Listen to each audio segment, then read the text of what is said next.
Sun beaming down. It's feeling more like a fall afternoon. Temperature's not expected to get out of the 60s, and it is extremely windy.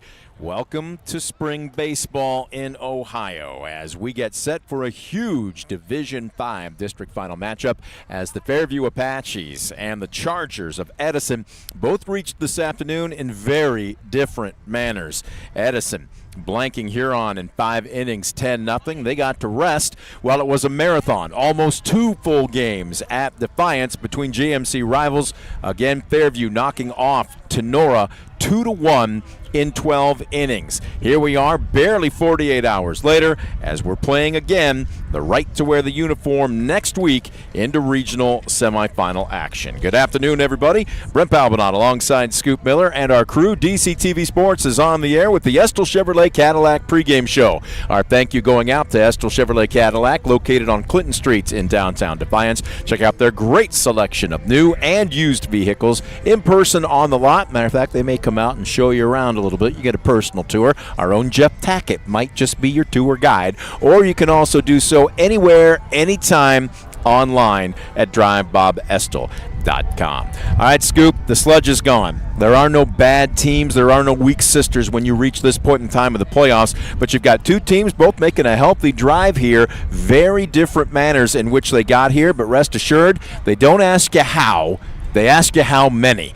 And the Chargers come in at 18-6 overall, 9-1 out of the Sandusky Bay version of their conference. The Apaches 24-4 overall, 6-1 in the GMC. The Chargers ranked number 9 in the states in Division V, where the Apaches number 4. This one promises to be a good one. It really should be. 2 teams that have had outstanding seasons and 2 teams that have outstanding programs. Of course, Fairview made all the way down the Final Four last year, and Edison made it down to the state championship game back in 2022, where they lost a tough one, 2-1 in extra innings. So both teams expected to win every time they step on the field, but something we'll have to give here this afternoon on what you mentioned, a very windy day here in Fremont. It's very much a pitcher's park here this afternoon. As you can see, Edison warming up. We've got both head coaches exchanging pleasantries, lineup cards, and getting ready for first pitch here this afternoon. But a situation where you can hear it over our crowd mic, you can probably hear it over our headset mics here.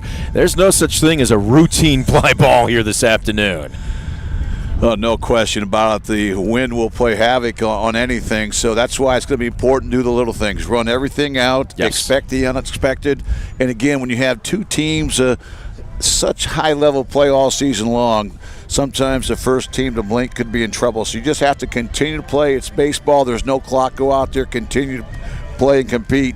That's something we saw Fairview firsthand do really well on Thursday. And, of course, Edison, what can you say? An impressive 10-0 win over Huron there on Thursday to get here as well. We're going to take a quick timeout. When we come back, we will have our Northwest State Community College keys to the game and our Baker Schindler Company starting lineups. Don't go anywhere. Fairview, Edison, District Final Baseball. You're watching it on DCTV Sports. Estill Chevrolet Cadillac is this area's new and used car headquarters, earning your trust one satisfied customer at a time. Estill Chevrolet Cadillac, North Clinton Street in Defiance, and online at drivebobestel.com.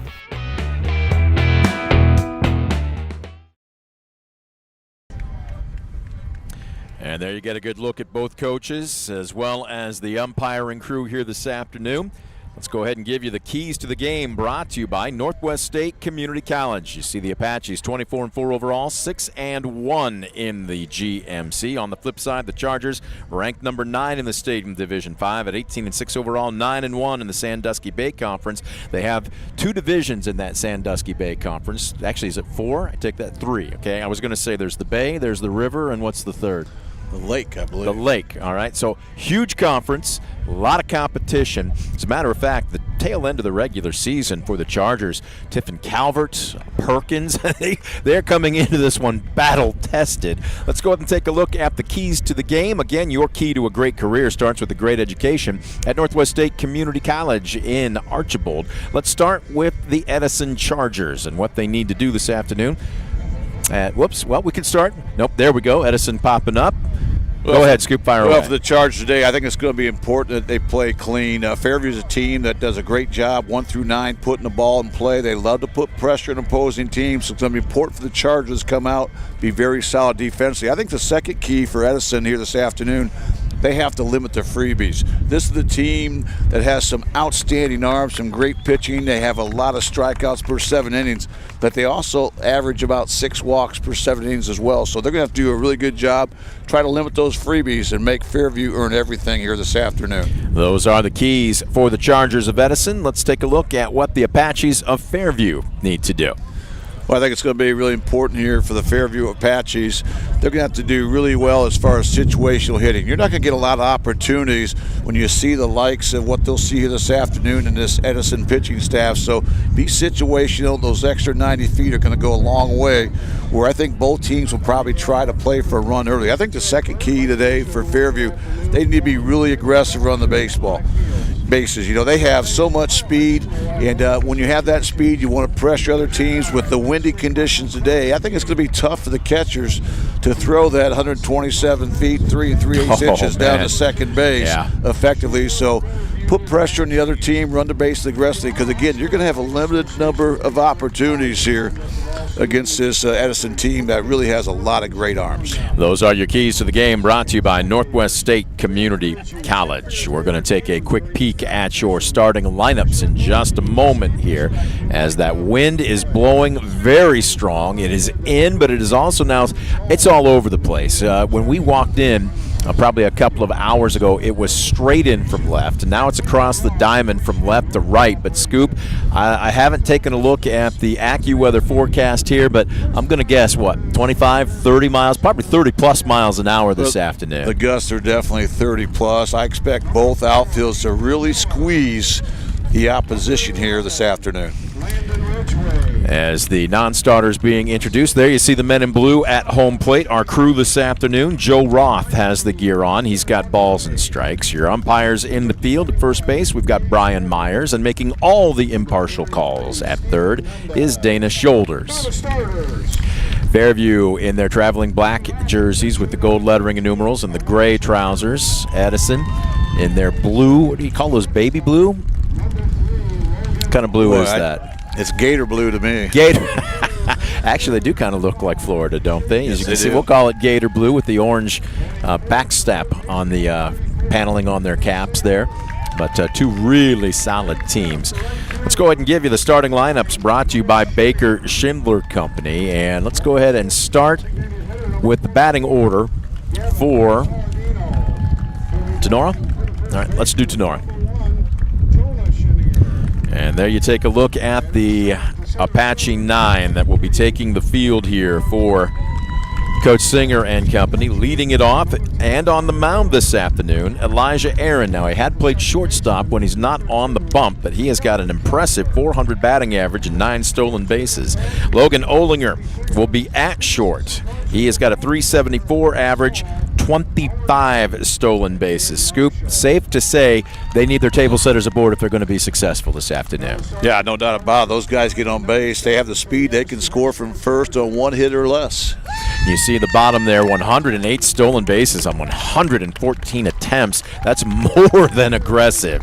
In the 3-hole, sophomore left fielder Shady Fritch hitting 394. Anthony Singer, sore arm and all after throwing 129 pitches on Thursday in that win against Tenora, hitting 383. He will be at third today, batting, as we mentioned, 383, just under 400. Noah Schillinger hitting 310, will bat ninth, roaming right field. Gavin Palladino, the DH, hitting 362, hits in the 6-hole. And the dirty third, Gavin Garza, who had that seed from center field to gun down Logan Stein at the plate for what might have been the winning run for the Rams. He's the DH. Pardon me, the center fielder, hitting 320. Hunter Miller, the catcher, who made a great tag on that play. I don't think we gave him probably enough credit for that play. But the young man behind the plate hitting 333 and hitting 404 out of the 9-hole. Calvin Kepler moves from third to second base. And Scoop, I read off those batting averages for a reason. Not one in the 9 hitting under 300 for Fairview. This is a high-powered offense. Oh, it really is. They're hitting 356 as a team, have a on-base percentage of 495 as a team. This is the team that loves to put traffic on the base paths. Let's go ahead and take a look at the defense for the Edison Chargers, as they will be the home team, as they are the higher seed here. There you see what Scoop calls that gator blue with the orange. On the bump, it will be Eli Hermes. Now, we weren't sure if Hermes was going to start this game. He only threw 47 pitches in that 5-inning win against Huron.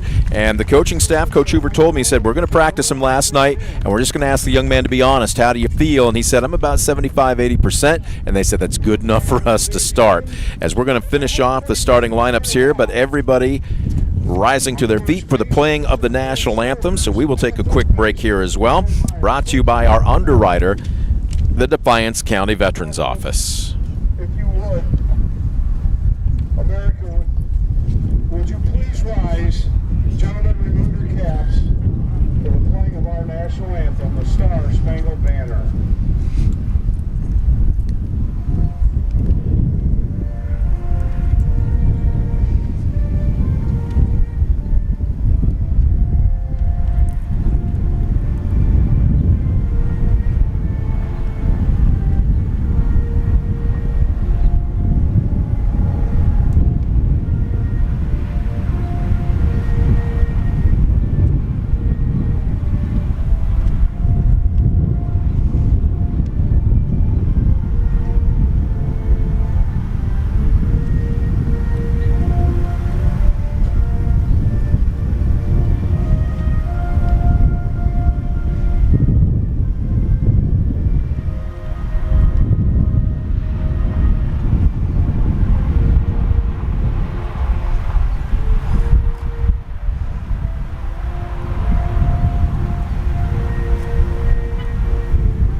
And the national anthem in the books, courtesy of our underwriter, the Defiance County Veterans Office. Proud to support local veterans and their families, plugging them into resources that they qualify for. All right, let's finish off the defense here for the Edison Chargers, and we started on the bump with Eli Hermes, the senior. He is their ace. 9 games pitched, 8 starts. He's 7-1. 56 and a third innings tossed. He's only suffered 1 loss on the season. Scoop, we always run down again hits and runs, and matter of fact, he's been stingy in both those categories. He's only allowed 6 total runs all season long, but how about this? 24 walks against 98 strikeouts. It's almost a 4-to-1 ratio, again with a whip of .905. Opponents only hitting a .145 against him. And the ERA here is under 1 at 0.746.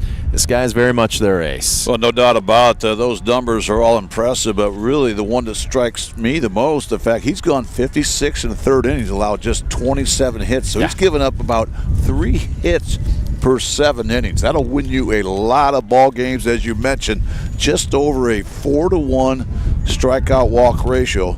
The junior left-hander making his 9th start, as you mentioned, and he's been awfully effective for the Chargers out on the bump this season. We had a chance to chat with Coach Hoover in the dugout before they took infield. And again, he's anywhere between 80 to 84 miles an hour with a fastball. Does have a little bit of movement. His curve is a hybrid, but they say it still is out pitch. And his changeup, he will throw it once in a while, maybe a little bit more of a show-me pitch. But again, give the young man credit. He's got a 3-pitch mix. So what's your approach at the plate against a guy like this if you're Fairview? Well, I think if you're Fairview, you have to be sitting fastball and then adjust to the off-speed. And perhaps the fact he's not going to really blow it by you. You can scoot up the box a little bit, maybe crowd the plate. Try to take away that inner third, which is tough for lefty to really kind of control to a lot of right-handed hitter for Fairview. Elijah Aaron will dig in from the right side. Will reset the defense for Edison after this first pitch here. Aaron digs in, hitting .400 first pitch, and he brings one of those hybrids just off the outside corner for ball 1. Hermes, boy, he doesn't fool around. Okay, we'll set it after this pitch. He's quick pitching right now. Brings a heater, good sinking firm fastball, but it's outside ball two. Let's take a quick peek at the Charger defense for you. Again, they've got some solid experience from left to right on the infield. As this one fouled away to make it 2-1.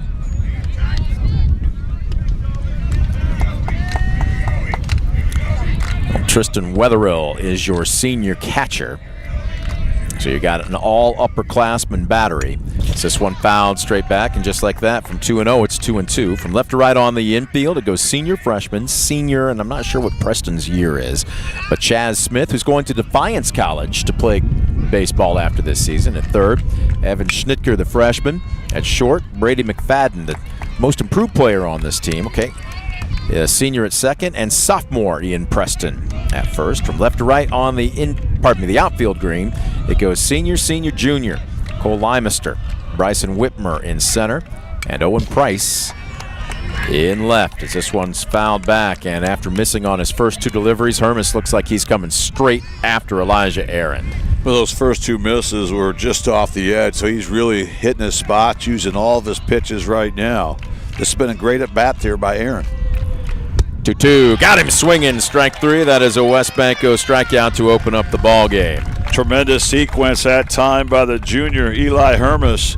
He used all four quadrants, mixed up speeds very well, and that time he went with the high fastball at the top of the zone on the outer third. An early punch out there for Hermes. So that'll bring up Logan Olinger. Shortstop hitting .374, and as we mentioned in the pregame, 25 stolen bases, and that's a nasty bender. Lefty-lefty matchup that came right at Olinger, and he had to let that one go by. It cuts right across the heart of the plate, strike one. The 0-1. Swing and a miss. All of a sudden he follows up with that, and it makes 84-85 look more like 88-89, doesn't it? Yeah, and he's not putting the white ball over the white plate. He's living on the edges, hitting the black on both sides of the plate. Outside target being given by Wetherill. This one fouled away. And look at that. Quick hands in the Edison dugout. No ugly finder there. They were cat-like over there. So 0-2. We'll do it again. Oh, that one elevated right around the letters, and Olinger fouls it straight back. Well, I love how Hermes right now is just, again, hitting spots. That time 0-2 up the count. What do? You put one just above the top of the strike zone, and Olinger fights it off. Brings the fastball here, and he was a little late, but just caught enough of it to stay alive. Well, Fairview really battling their 2AB so far, but certainly Hermes has been in total control. Brings a bender here. This one a chopper right side, and I'm not sure what McFadden saw. He broke right when that ball came off the bat, and it squirts into right field for a one-out single.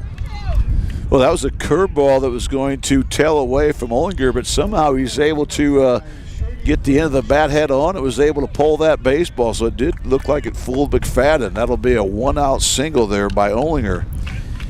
So we'll see how long he stays at first. Again, as we mentioned, 25 stolen bases on the season for Logan, as sophomore three-hole hitter Shady Fritsch digs in from the left side. Shows bunt, takes above the visor. And those 25 stolen bases by Olinger come on 26 attempts. So we've seen that speed. We've seen it on the gridiron. Yeah. We've certainly seen it on the base paths this season. Just a matter of when he gets the jump is when he's going to go. Hermes dealing out of the stretch for the first time. He'll go over to first. The wind, for just a brief moment, died down a bit, but it is still a zephyr. It's bringing up puffs of dirt off the infield into the Fairview dugout. And as you can imagine, the outfield playing the weather this afternoon as Fritz squares to bunt, and this one fouled up the third base line. Matter of fact, very shallow. Whitmer in center. Now, he can pick him up and lay him down. He has got wheels, but he's shallow in center, way off the line, as you would imagine in left is Limester, and Price a little bit deeper than you might imagine on a standard day with that wind blowing his direction. Yeah, I imagine you're going to make them earn it. You're going to try to take away those little flares there with that wind howling in, almost straight in from center field. 1-1. High and tight. Fritsch leans back. Well, that's the pitch that Fairview's going to have to lay off here this afternoon. We've seen Hermes go upstairs time and time again. You're not going to catch up to that heater at the letter, so that's a good hold that time by Fritsch. 2-1. Hermes started Thursday night as this one fouled away left side out of play through 47 pitches in that 10-0 5-inning affair against Huron. And they pulled him before that for this very expectation that they'd be able to bring him back here this afternoon. Young man pitching with a screw in his elbow. He broke his pitching arm last season. As the 2-2, we'll wait for it. And you and I were down talking with Coach Hoover before the game.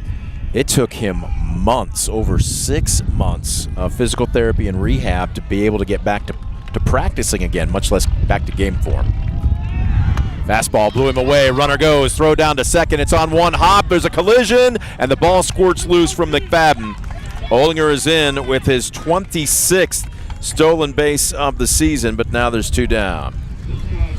Great job, Olinger. A very strong throw that time by Wetherill, the Charger catcher. But that ball did kind of take a little short hop there. McFadden unable to pick it clean. That'll bring up the cleanup hitter, Anthony Singer. Singer hitting .383 on the season. Singer, like most of his Fairview teammates, was 0 for against Tenora on Thursday, 0 for 5. Oh, this one a liner into right field. It will get down on a hop. Are they going to go ahead and wave the runner around? They will. Olinger rounding third. The cutoff play at the plate. Got him! And Coach Singer doesn't believe so. He thought Olinger caught the near edge of the plate. But I don't believe we're going to have a call for a conversation. So score it 9-4-2 on the putout at home. And the go-ahead run gunned down at the plate to end the top half of the inning. No runs on 1 hit, no errors, and 1 left aboard. We played through 1/2 inning. Fairview nothing. Edison coming to the plate. You're watching DCTV Sport. For the past 70 years, Midwest Community Federal Credit Union has been your financial partner, helping you achieve your dreams and secure your future. Midwest Community Federal Credit Union, with locations in Defiance, Bryan, and Napoleon. Find out more at midwestcommunity.org. Proudly serving the area with the highest quality contracting services for nearly 100 years. Baker Schindler Company of Defiance and Paulding. 419-782-5080. Online at baker-schindler.com. Back at Fremont. They are hosting this afternoon's district final baseball as we head to the bottom of the first. I stand corrected. I said 1 hit. It was 2 hits for Fairview in the top half of that frame. But again, Logan Olinger thrown out trying to score what would have been the go-ahead run on a great relay from right to second. And so we will head to the bottom of the frame. You can hear the wind over our crowd mics, probably over our headsets. It's as strong as it's been all day long. It is an absolute zephyr. But Scoop, you said that probably played into Olinger being thrown out at home. If it's a normal day, you've got your right fielder probably playing back a few more feet.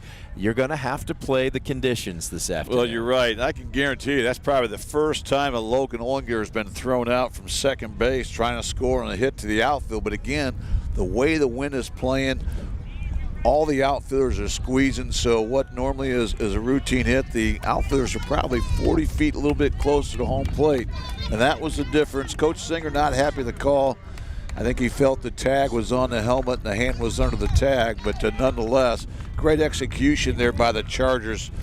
9-3-2 on that relay. You saw Elijah Aaron finishing his warm-ups. Again, strong on the bump. 10 games started this season and 42 innings tossed. He's allowed 41 hits, 10 walks, 38 strikeouts. He's only allowed 17 runs, only 13 earned with a 2.15 ERA. As Bryson Whitmer can pick him up and lay him down, digs in from the right side, looking at an 0-1 count. Good tailing fastball, glove side run, but it's a little outside, makes it 1-1. Whitmer hitting an even .400 with 13 stolen bases himself. We'll wait till this bat is over to give you the Edison lineup. There's a Bender, high fly ball. This is crushed into that wind, and this is going to be a long run. And again, Shady Fritz just didn't have a beat on that from the beginning. Yeah, that time he was completely lost. He put his hands out. The infield was trying to point, but by the time he figured out where it was, not able to track that foul ball down. Well, that ball was crushed, though, Scoop. On a normal day, that's out of here. You can see that the ball's going nowhere here today. We talked about how Defiance there at the dog park, the fly balls are going nowhere, but you can multiply that by 2 or 3 here today. It's really howling straight in from center field. The 1-2. Bender got him out on his front foot, fouled away. We'll do it again.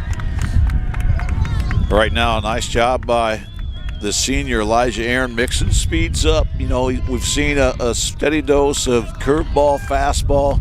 That time, a good job by Whitmer to fight off that curveball away. Still down on the count, 1-2. This one, a chop to short, backing up on a second hop. Olinger, a long throw, and just got him on a bang-bang play at first.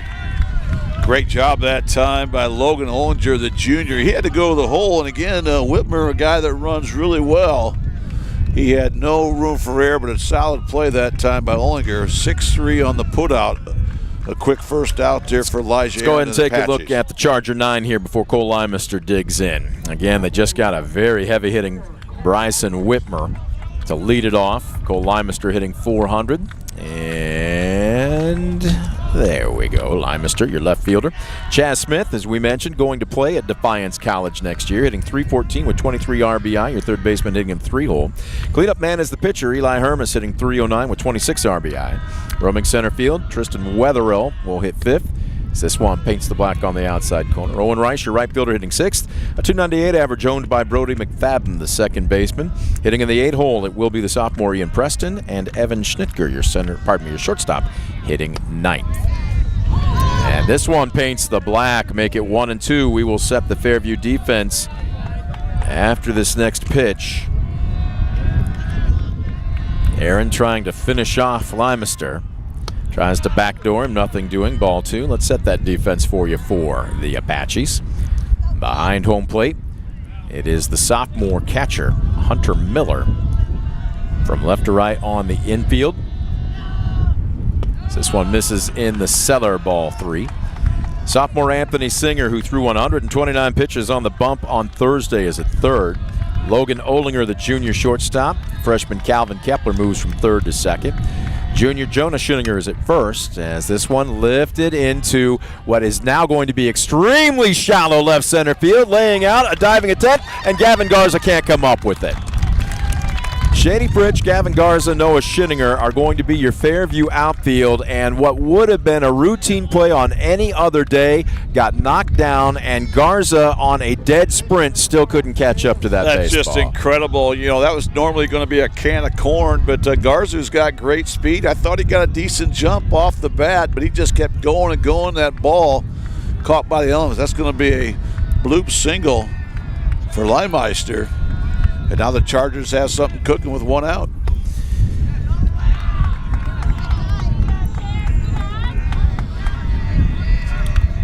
Chaz Smith selected the first team all Sandusky Bay Conference Bay Division this year for his outstanding senior season.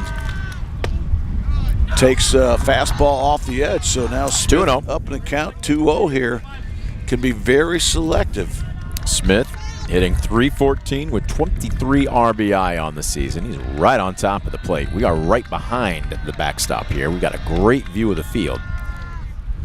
This one misses inside, ball 3.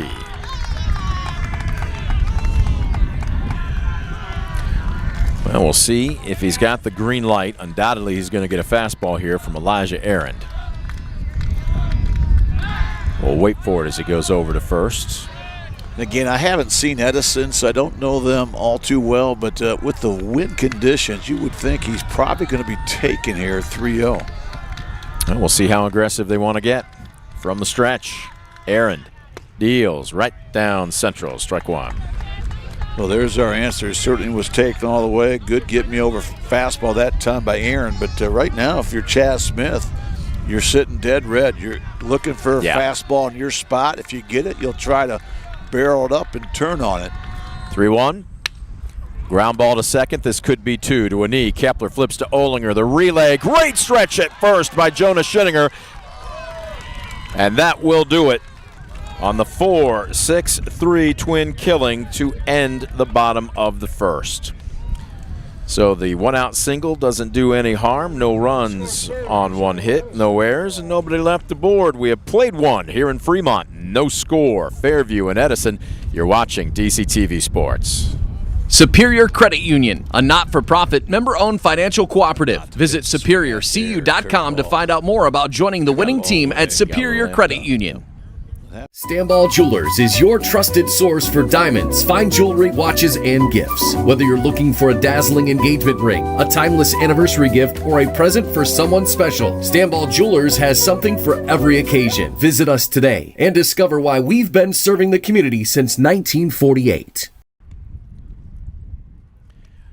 Well, if you were just watching on your screen, you would think this is a beautiful, probably July summer afternoon. If you are listening only on your screen, you would think a tornado was just around the corner. What it is spring baseball in Ohio, north of the Mason-Dixon line. Now, we won't argue. Temperature's not going to get out of the 60s here today, but that wind, as we were taking a good guess at, is 30 miles an hour plus here at Fremont. It is a district final matchup between a couple of top 10 ranked teams in Division 5, number 4 Fairview and number 9 Edison. A scoreless first inning as we welcome you back to the top of the second.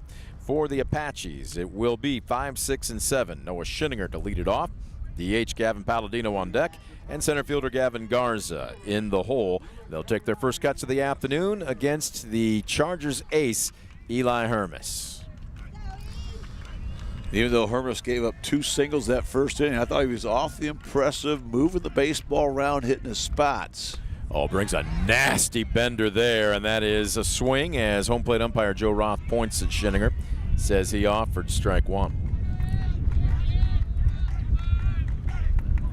There's a good firm fastball downstairs, and I'm not sure if Weatherhill had been able to cleanly field that where that would have been. It was close around the knees, and on a day like today, yeah, you probably wouldn't mind getting a few more extra ground ball outs, but as you can hear, the wind is going to be an extra defender for both pitchers here this afternoon. As this one picks up a puff of dirt, it's 2-1. Well, that's going to be awfully important for the hitters. You don't want to hit the bottom half of the baseball. You want to hit the top half. Try to go oppo when you can, especially anything on the outside half of the plate.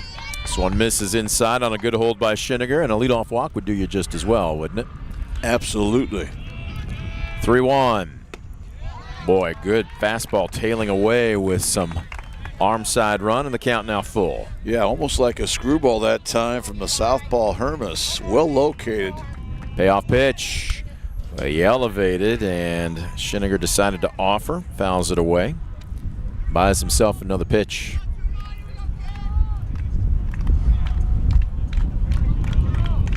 Hermes. Big looming presence on that mound. On the way, brings a bender to Hopper to second. McFadden's got it. Flips. Boy, that wind's bringing home plate dirt into our broadcast perch here. I got an eye level of it, but we'll score it 4-3. 1 down. Oh, big first out for Hermes. Made some quality pitches after falling behind 3-0. Really been impressed with his maturity out there, his ability to work the baseball in all 4 quadrants in the early going.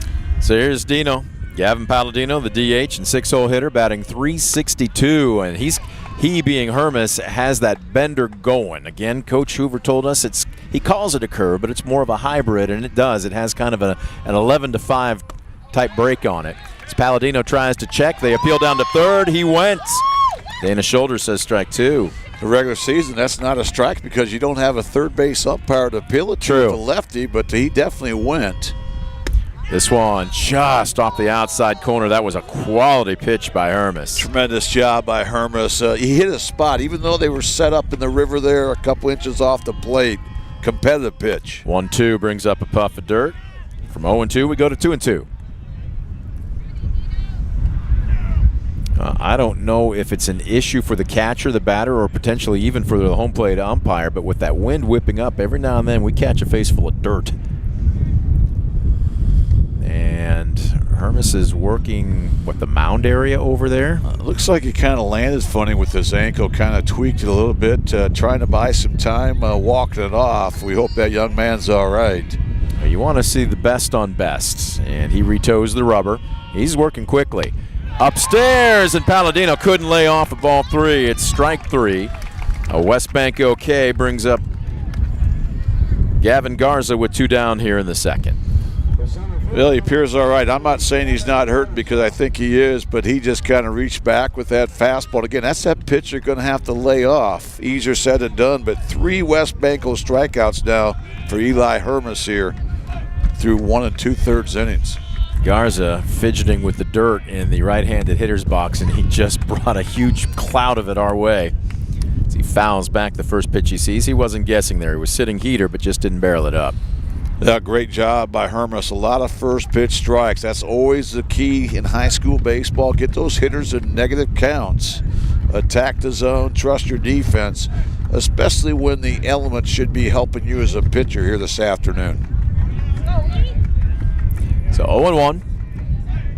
Garza digs back in. Lefty-righty matchup. That had some late move and some really funky spin on it. That's a beautiful pitch by Hermes. That time he went with that backdoor bender. You know, it's that hybrid curve. Yep. I call it a slurve. Tries to double him up there, but misses low. And against a righty, that's going to take a different look. But when you're not used to seeing southpaws, that really is going to be a tough pitch for right-handed hitters to pick up. Upstairs, and he couldn't lay off it, but he did catch a piece of it. Again, that's kind of been the mojo for Hermes out here. Get hitters in negative counts, try to climb the ladder. Fairview's chased a lot of pitches upstairs. 1-2, got him swinging, corkscrewed him right into the ground. Ran that right underneath his fists for strike 3, and a West Bank OK to end the top of the second. No runs, no hits, no errors, and nobody left aboard. 1.5 in the books, no score. Fairview and Edison, you're watching DCTV Sport.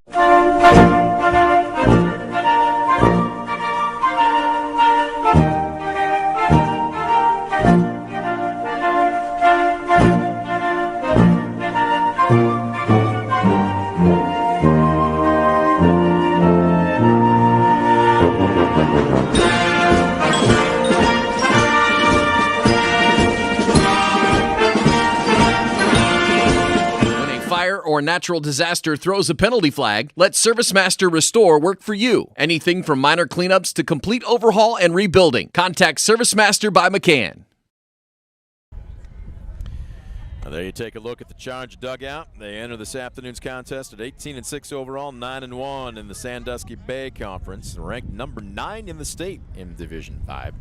Across the way, the number 4 team in the state. It's a district final matchup. Normally you see teams ranked this high, maybe one more round, certainly 2 into the playoffs, but not here, as a really quality team is going to be headed home this afternoon, thinking woulda, coulda, shoulda, while the winner will set their sights on Wednesday at Elida for a regional semifinal. Yeah, you're going to have to earn your ticket to Elida, no question about it. We have 2 really top 10 quality teams here duking it out, and it's been a very impressive start by both these ball clubs. You can tell the energy is there, the focus is there, and the pitching's been there in the early going. And speaking of the pitching, the junior Eli Hermes, who's pitching for Edison, will lead things off here in the second inning. Hitting .309 with 26 RBI. Cleanup man is now the leadoff man here in the Chargers' second, as Elijah Aaron didn't face a hitter over the minimum despite giving up a 1-out single, as he got some help from his defense to turn a 4-6-3 twin killing to end the frame. He misses a little low here for ball 1.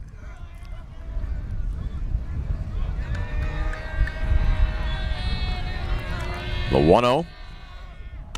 Rode the ladder on him and misses upstairs. It's a great hold by Hermes, a competitive pitch by Aaron. But again, that's that pitch you have to lay off just above the top of the zone. So now Hermes in a hitter's count at 2-0. This one down central, high fly ball, wind knocking it down. Is it playable for Garza? He is battling that wind and makes the catch. One away. Oh, tremendous pitch again by Aaron. And how about Garza making that adjustment this time around on those fly balls? Did a great job of getting in early. And that ball kept coming back toward the infield.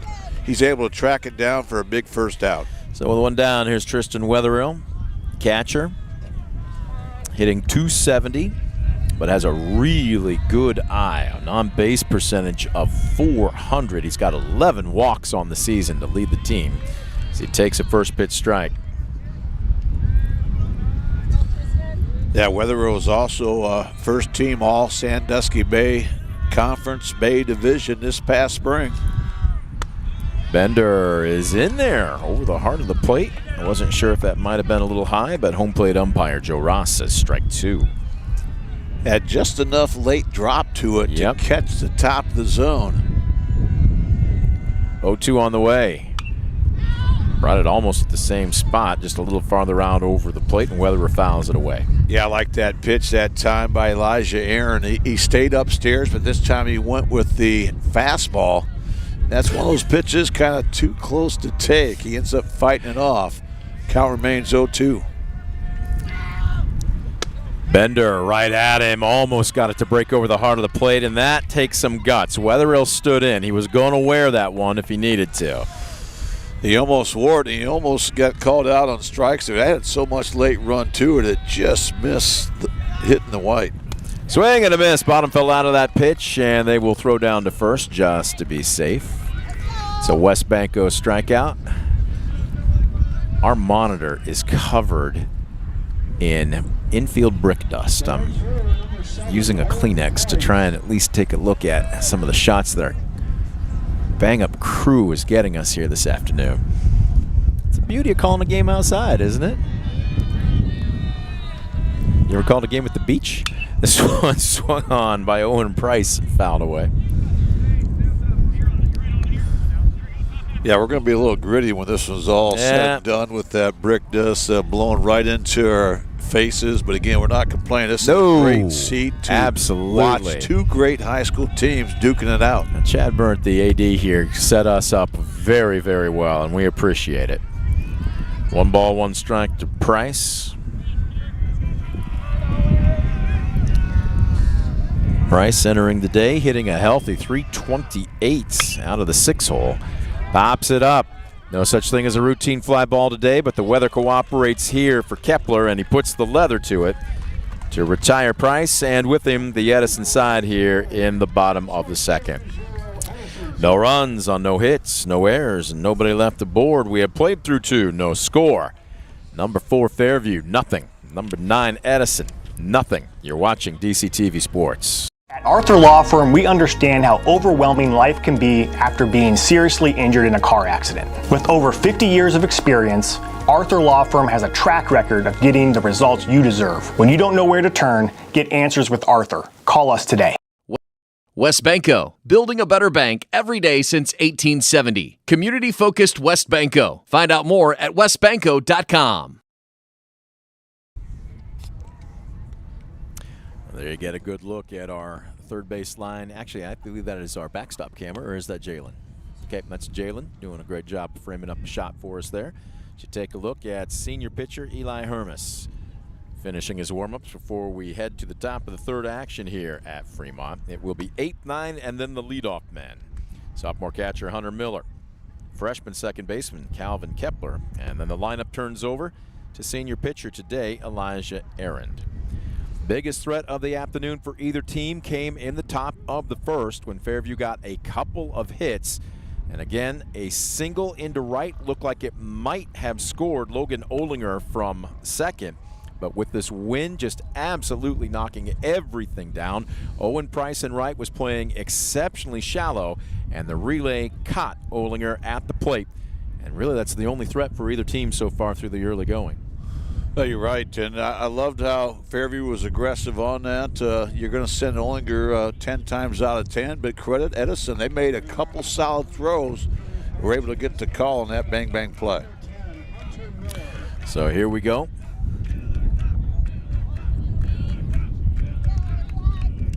Miller digs in from the left side, and I'm checking to see. Nope. Okay. Thought we might have had a new first baseman, but Preston's still there. First pitch, Herman steals, is a strike. Miller hitting .333 out of the 8-hole, and a little late on this one, sends a squirmer into the Edison dugout. So down on the count, 0-2. A great job by Hermes once again. He doubles them up, couple fastballs. Now look for something off speed or upstairs. Swing and a miss. He challenged him, rode the ladder on him, and it's a 1-2-3 at bat. A West Banco strikeout to lead off the Fairview third. How about Hermes? 5 strikeouts now through 2 1/3 innings. And again, that's been his out pitch. He gets up in the count, gets 2 strikes on the Fairview hitter. He's climbing the ladder, and that time did it to perfection. So here's Kepler digging in. Freshman hitting .404. First pitch swinging, popped up left side. Smith at third. Long way to run as that ball is battling him, and he almost made a basket catch, but you saw how far he came in, probably 3/4 up the length of the foul line there, Scoop. The wind just kept playing with that baseball. Yeah, just amazing. We talked about no such thing as a routine fly ball here today, and right away he started waving his hands. He was camped under it in fair ground at third base, but then he put the jets on a couple different times, put in high gear. Almost made the say hey Willie Mays basket catch, but it popped out. That's a break there for Kepler. We'll see if he can cash in and take advantage. Oh, that wind really coming straight in now. It is absolutely howling as there's a nasty looking backdoor bender for a called second strike. Yeah, he's really got that bender working. Made it tough on both righties and lefties early. This one gets dirty, ball 1. Yeah, that's a good purpose pitch. Kind of changed the eye level that time. Goes downstairs. Now we'll see if he goes upstairs with the heat again. Brings a bender, and a nice job by Kepler to follow that all the way off the plate, ball 2. Well, he's thrown that backdoor bender to a lot of right-handed hitters today, and that one just missed. And there he tries to hump one up, and a little too much. Ball 3. Yeah, this is the second 3-ball count of the afternoon for Hermes. See what he deals Kepler here. Payoff pitch. This one, ground ball, short. Schnitker gobbles it up across the diamond. 2 away. Oh, solid play that time by Schnitker. Boy, he's got a cannon for just being a freshman out there. Great glove play. He knew he had time, but he threw a pill there across the infield. Now that'll turn the lineup over to Elijah Aaron, who struck out to lead things off for Fairview back in that first inning. Counterpart digs in from the right side here. Lefty-righty matchup. Aaron entered today hitting an even .400 on the season. Bender clips the top of the zone, strike 1. Yeah, that's a tough bender to locate. That high curveball for a strike is a tough pitch. This one, a ground ball hard up the middle, and that time he wasn't guessing as he deposits that one into center field for a 2-out single. That's the third hit of the afternoon for the Apaches. It comes with 2 outs, so we'll see how aggressive you want to be. Elijah Aaron, 9 for 9 in stolen bases on first base. Right now, Logan Ollinger had that single with 1 out in the first at the plate.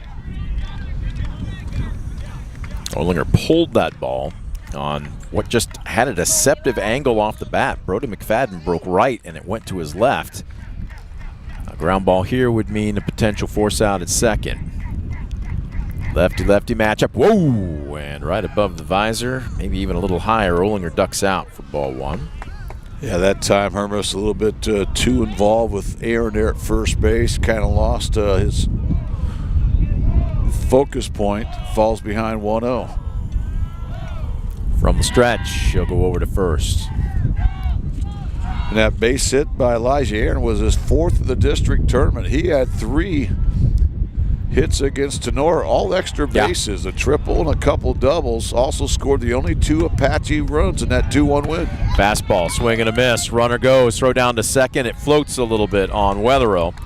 And Aaron is in with his 10th stolen base of the season, and now the go-ahead run in scoring position. Well, I love the aggressive base run. I think you have to do that. We're seeing a really good catcher in Weatherill, but the fact the wind's blowing hard, just no chance to throw out Aaron, who gets his 10th stolen base of the season. Now an RBI opportunity for the junior Ollinger.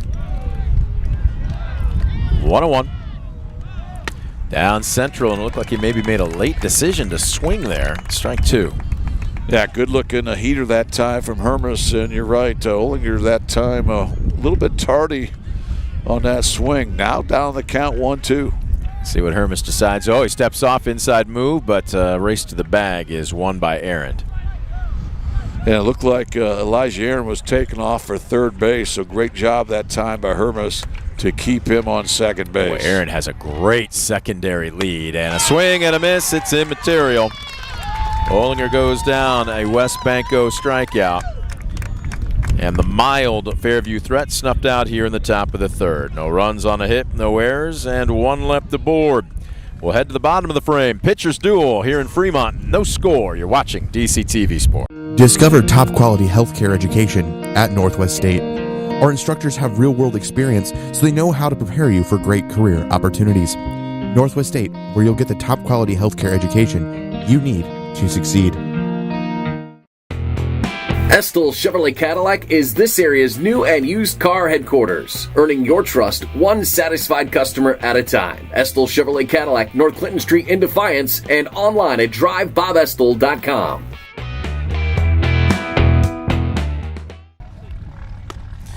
We welcome you back to Fremont, bottom of the third. Scoreless ball game. No runs on 3 hits, no errors for the Apaches.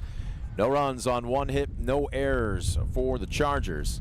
Wind really whipping even stronger here. It's got to be, what, pushing 40 miles an hour. I just ordered 419 Pizza in Cleveland for delivery. They said they're going to throw it up in the air, and it should be here in about 5 minutes.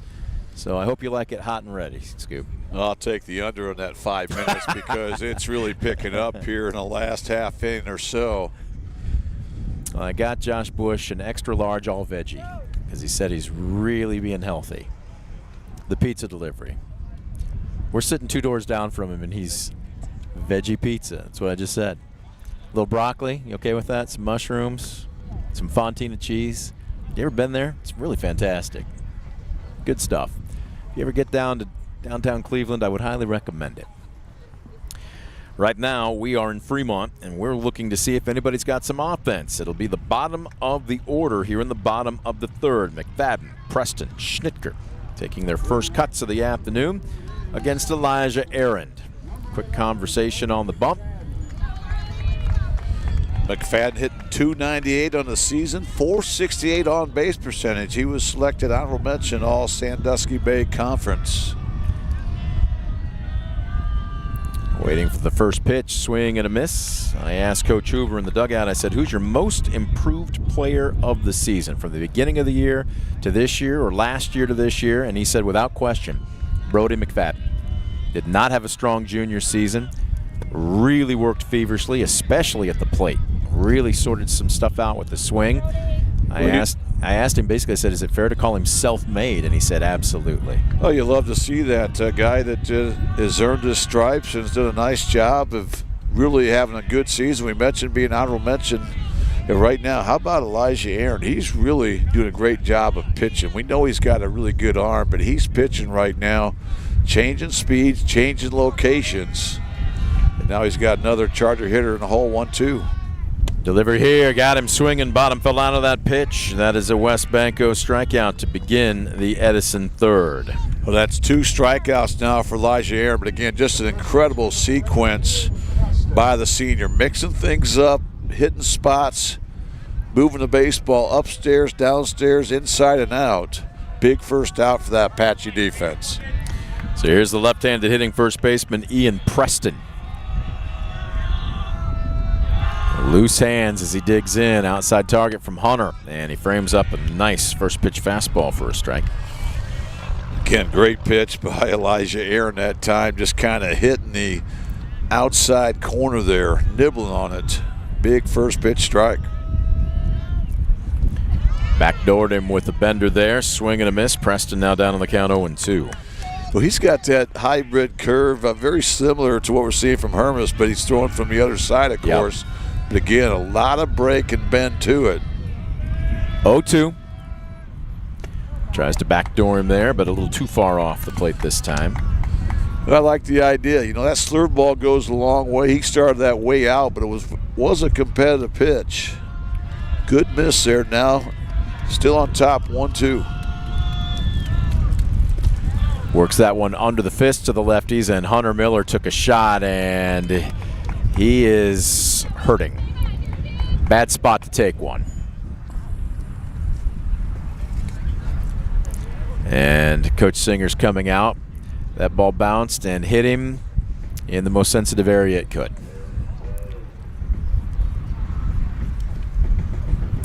And he is writhing in pain right now. Well, you're hoping the best for the young man. Ugh.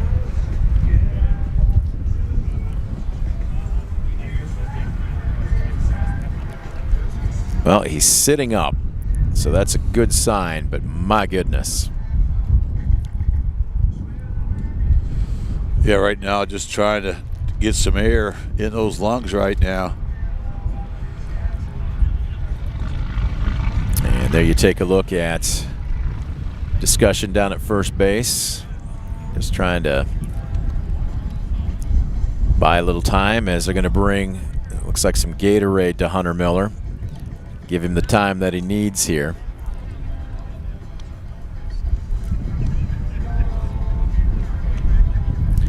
He's slowly getting to his feet.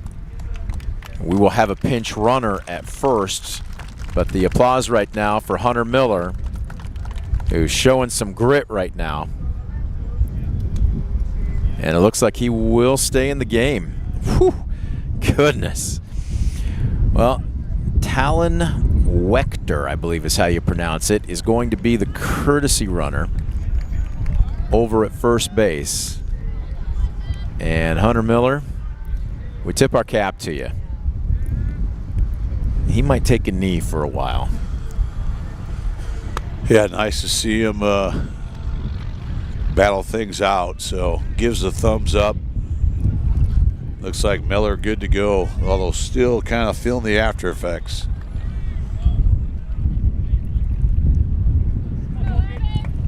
So that'll bring up Evan Schnitker. And Schnitker, just a freshman, hitting 171, so if you wonder, this might be a sack month scenario for the 9-hitter before the lineup turns over to... I think offense is going to be a premium today, Scoop. You're not surprised to see some small ball, are you? No doubt about it. I think that big 90 feet trying to get right here. Downstairs, snap throw. They've got the runner. If they get a good throw to second, and it scoots away. Wechter was going. They had it guessed right, but he still gets the stolen base. Yeah, that's a tough break because that time he was caught in no man's land. Got a little bit extra on the sack bunt attempt, but once the ball was not bunted down, you have to get back. But that time he made the right decision. Once he saw the arm motion of Hunter Miller, he just took off for second. No chance for the Apaches. Now we'll see if the bunt's still in order here, trying to get him to third.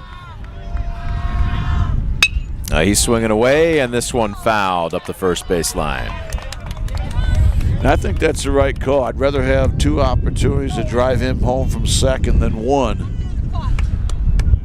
And that time he was certainly hitting behind Wechter out there at second base. Well, again, anything to the opposite side is pretty much a guaranteed extra 90 feet for the base runner. But if you're Elijah Aaron, you could do yourself a huge favor with a strikeout. The 1-1. Aaron sets, deals. Was that low or inside?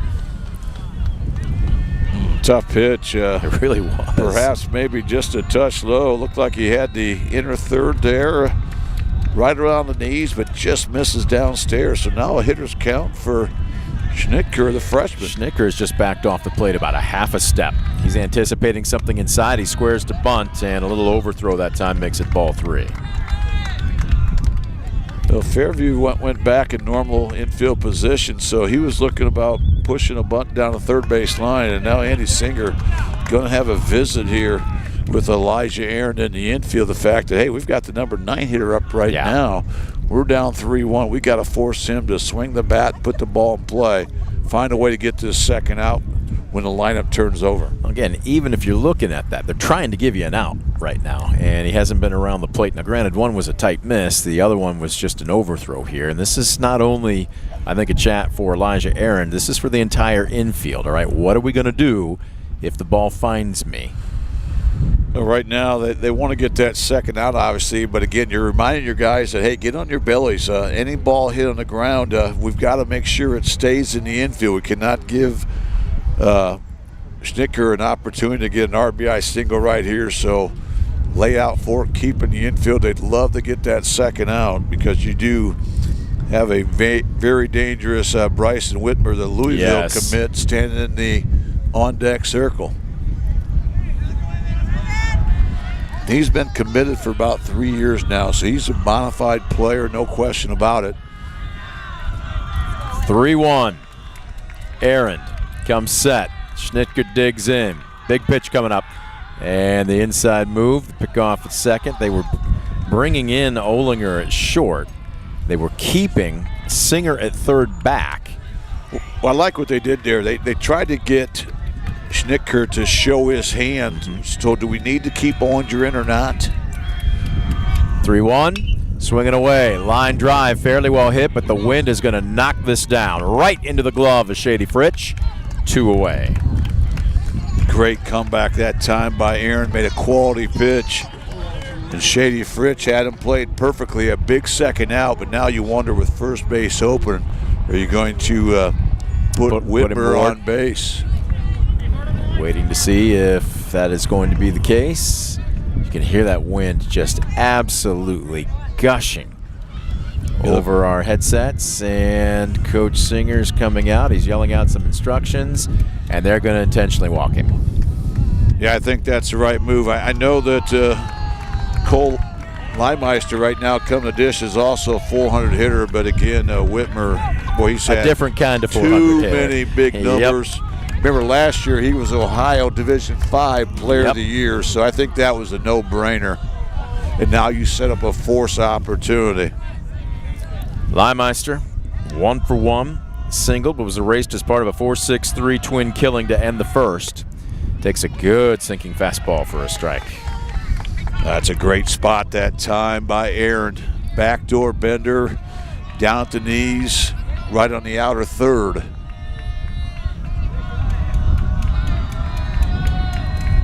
Oh and 1.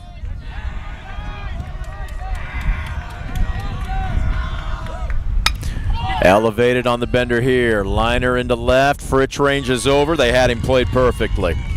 2 line outs to left field. And Fairview gets out of the jam here in the bottom of the third. No runs on no hits, no errors, and 2 left aboard. 3 in the books. We got a pitcher's duel here at Fremont. Back after this on DCTV Sports. For the past 70 years, Midwest Community Federal Credit Union has been your financial partner, helping you achieve your dreams and secure your future. Midwest Community Federal Credit Union, with locations in Defiance, Bryan, and Napoleon. Find out more at midwestcommunity.org. Proudly serving the area with the highest quality contracting services for nearly 100 years. Baker Schindler Company of Defiance and Paulding. 419-782-5080. Online at baker-schindler.com.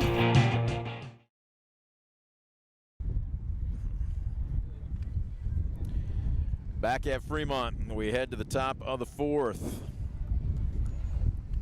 No runs on 3 hits, no errors for Fairview. No runs on 1 hit, no errors. A walk and a hit batsman have given them a couple of base runners. The first time in this ball game, just the bottom half of the last frame, they had multiple base runners, but a nice job of Elijah Aaron getting a couple of line outs to left field. So we'll see what the Fairview Apaches can do here in the fourth. It'll be the meat of the order. Shady Fritsch, Anthony Singer, and Noah Schinninger set to take their second cuts of the afternoon against Eli Hermes.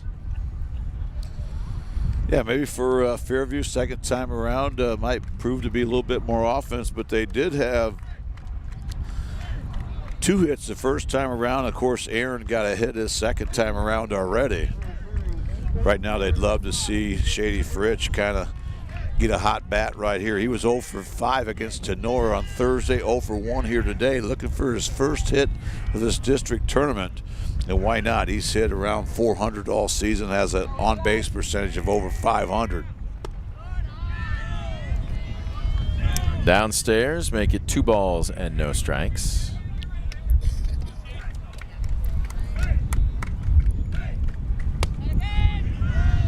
Make it 3-0. You're taking a strike here? Yeah, absolutely. Good hold by Fritz that time. He took multiple pitches downstairs in the cellar. Now you can be very selective here. You're taking all the way here, and you're going to be very patient if you get to 3-1. Whoa, high and tight. 4 straight balls. Gives Fairview their leadoff man here in the 4th inning. Shady Fritsch being reintroduced to first base. It's been a while. Good to see you again, my friend. All right, that'll bring up the cleanup hitter, Anthony Singer. Hitting .383 entering today. He singled in the 1st on a play that we thought might score Logan Olinger from second base, but a great relay got his teammate at home. Remember, Fritsch has great wheels. Extremely. Certainly Edison thinking the same thing. Shady, 29 for 32. Boy, you'd almost love to steal him here and have 3 cracks at it to drive him home. And we showed you the graphic, 108 stolen bases on the season for Fairview. I believe it was 114 attempts, and they've already added 1 to their total here this afternoon. So, that's 108 out of 114. That's over 95% success rate. Fritsch dancing off of first. Hermes very much aware of him, and he'll throw over. And I don't blame him. Excellent job that time by Hermes. You throw over, try to keep him maybe a step closer, and then you have to change your looks. You have to hold a little bit longer. That's the best way to disrupt a good base stealer. Maybe hold the ball 2 or 3 seconds before you deliver to home plate. Home plate umpire Joe Roth dusts off the plate. Singer looks back and kind of bites his lower lip. He takes strike 1. Well, that's a great pitch. Singer not happy about it, but certainly a nice-looking bender that caught a lot of the plate. Big first pitch strike again by Hermes. The 0-1, Hermes. Oh, and Singer showed bunt. They got him the tip. Jazz Smith was coming up the third base line. Now, was that just a deke, or no? He's bunted before, but he's also deked before as well. But he squares here, offers, snap throw down to first. Fritsch takes off, hustles in, and that's a heads-up play by Schnitker, the shortstop, saying hold the baseball. So again, twice today, once for each team, we've seen a snap throw down to third, and yet second being stolen. How about that? They return the favor. That time, same scenario. A bunt attempt out of the strike zone. He pulls the bat back, but that will be 2 strikes. So now if you're Singer, be situational here. Move the baseball. Find a way to get Fritsch to third base with less than 2 Coach outs. Singer has called Anthony down the first base line here. Quick conversation about what to expect most likely here with 2 strikes. And number 1, what to do with a pitch around the zone that isn't really hittable versus one to be really aggressive on. Well, this is huge. You need to put the ball in play, find a way to be situational, get that extra 90 feet for Fritsch. Well, he's got a good lead at second as he shows bunt and takes a bender on the outside corner for a called third strike. Tremendous pitch by Hermes that time. He went with that backdoor slurve ball, and it just caught the outside edge. And a big punch out there for Hermes. That'll be his 7th West Bengal strikeout of the afternoon. So here's Noah Schinninger digging in, 0 for 1 with a ground out to second. Wind howling as strong as it has all afternoon, as there's that bender, misses outside. And right now, if you're Hermes, you have to keep Fritsch in check. You don't want him to swipe third base with just 1 out and be forced to pull the infield in. Schnitker trying to hold him. Sinking fastball, just a bit low, ball 2. Boy, that's a good hold that time by Schinninger. A tough pitch to lay off. Fastball across the plate, but just below the knee. 2-0. Hermes checks the runner at second. There's a fastball, strike one. And how about that pitch there? He goes right back to that fastball. He raised it up about an inch. Beautiful pitch that time by the junior, Eli Hermes. 2-1, and Hermes will step off. I love the inside move. You have nothing to lose, and you might catch somebody wandering off trying to swipe a base. Fritch with a good lead as this one inside out into first, knocked down by Preston. He'll kick the cushion. In effect, it works like a sacrifice as Fritch takes an extra 90 feet, but now there's 2 down. Yeah, that's the piece of hitting they needed with nobody out to get to third. But again, credit Hermes. He made some quality pitches to Singer and now Scheniger. Big second out for the Chargers, but not out of the woods yet here with 2 outs. And Galvin Palladino at the plate, the senior. He's also looking for his first hit in this district tournament. What a good time it would be. Oh, this one in the dirt. Fritch will not go. That was a great job, and now they throw it. Nobody's there, but Shady Fritch isn't moving. Really surprised that they did not try to get a better dirt ball read there with 2 outs, runner on third. But again, if you don't pick it up, you can't go. But the mistake was made when Fritch went sprinting back to third instead of wandering off, because that throw clearly was going to be off the mark. That is a huge break for the Chargers. My goodness. I will say this, too. Wetherill caught just enough of it to keep it from going to the backstop. Otherwise, Shady Fritch is off and moving. It only got away maybe 15 feet, but with Fritch's speed, that's more than enough for him. But again, just did not read it right away out of the glove.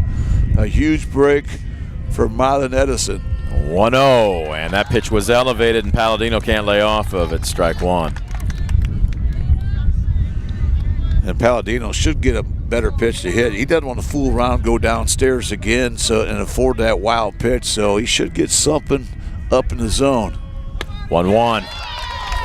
Wow, that's one I'm sure Gavin wishes he had back. Yeah, good looking fastball that time, and that one was in the zone, hittable. That was a hitter's pitch, and he took. Go by. 1-2, and he just didn't look like he was locked in after that second strike. So the second West Banco strikeout of the inning for Eli Hermes, and it leaves the go-ahead run at third base. No runs, no hits, no errors, and 1 left aboard. We'll head to the bottom of the frame. Scoreless ball game from Fremont. You're watching DCTV Sports. Superior Credit Union, a not-for-profit, member-owned financial cooperative. Visit SuperiorCU.com to find out more about joining the winning team at Superior Credit Union. I'm getting no signal. Too much sand in it. Could be. Stanball Jewelers is your trusted source for diamonds, fine jewelry, watches, and gifts. Whether you're looking for a dazzling engagement ring, a timeless anniversary gift, or a present for someone special, Stanball Jewelers has something for every occasion. Visit us today and discover why we've been serving the community since 1948.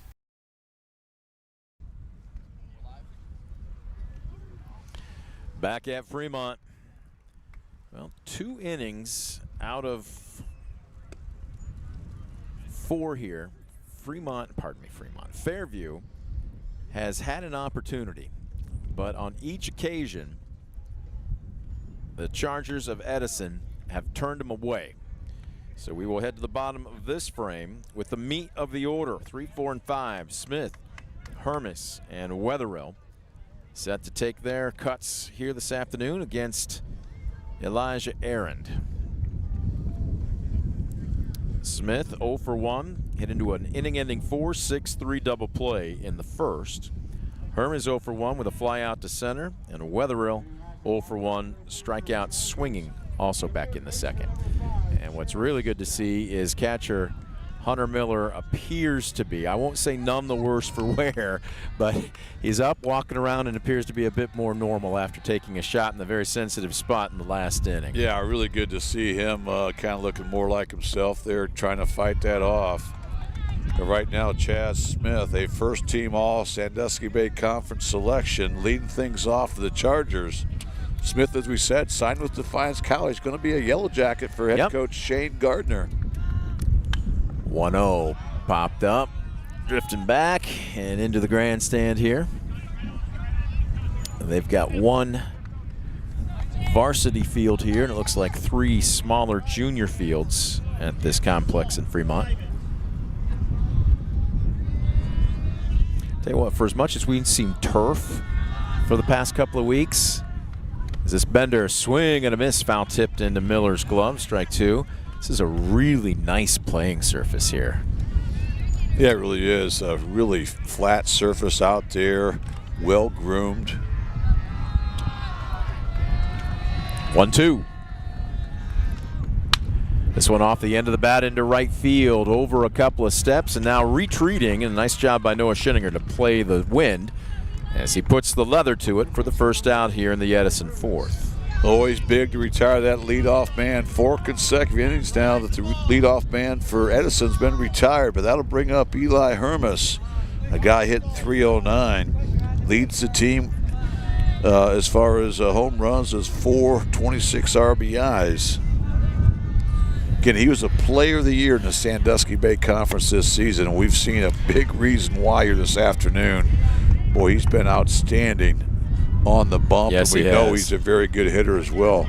Well, don't forget, he threw 47 pitches on Thursday and said he was feeling about 75-80%.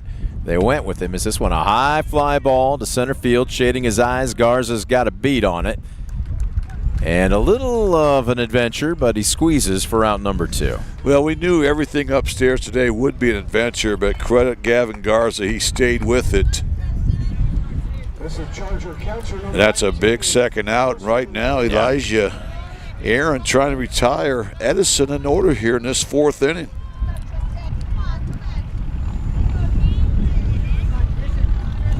He has only faced, by my book here, Scoop, 3 batters over the minimum so far. And one of them was an intentional walk. As this one well struck, popped up left side. Now the wind playing havoc with it. Schinninger into foul territory, and the big cap makes the catch. It's a 1-2-3 frame. Taking it a little easy on Elijah Aaron there. No runs, no hits, no errors, and nobody left aboard. We'll head to the 5th. No score. 4th ranked Fairview, 9th ranked Edison. You're watching DCTV Sports.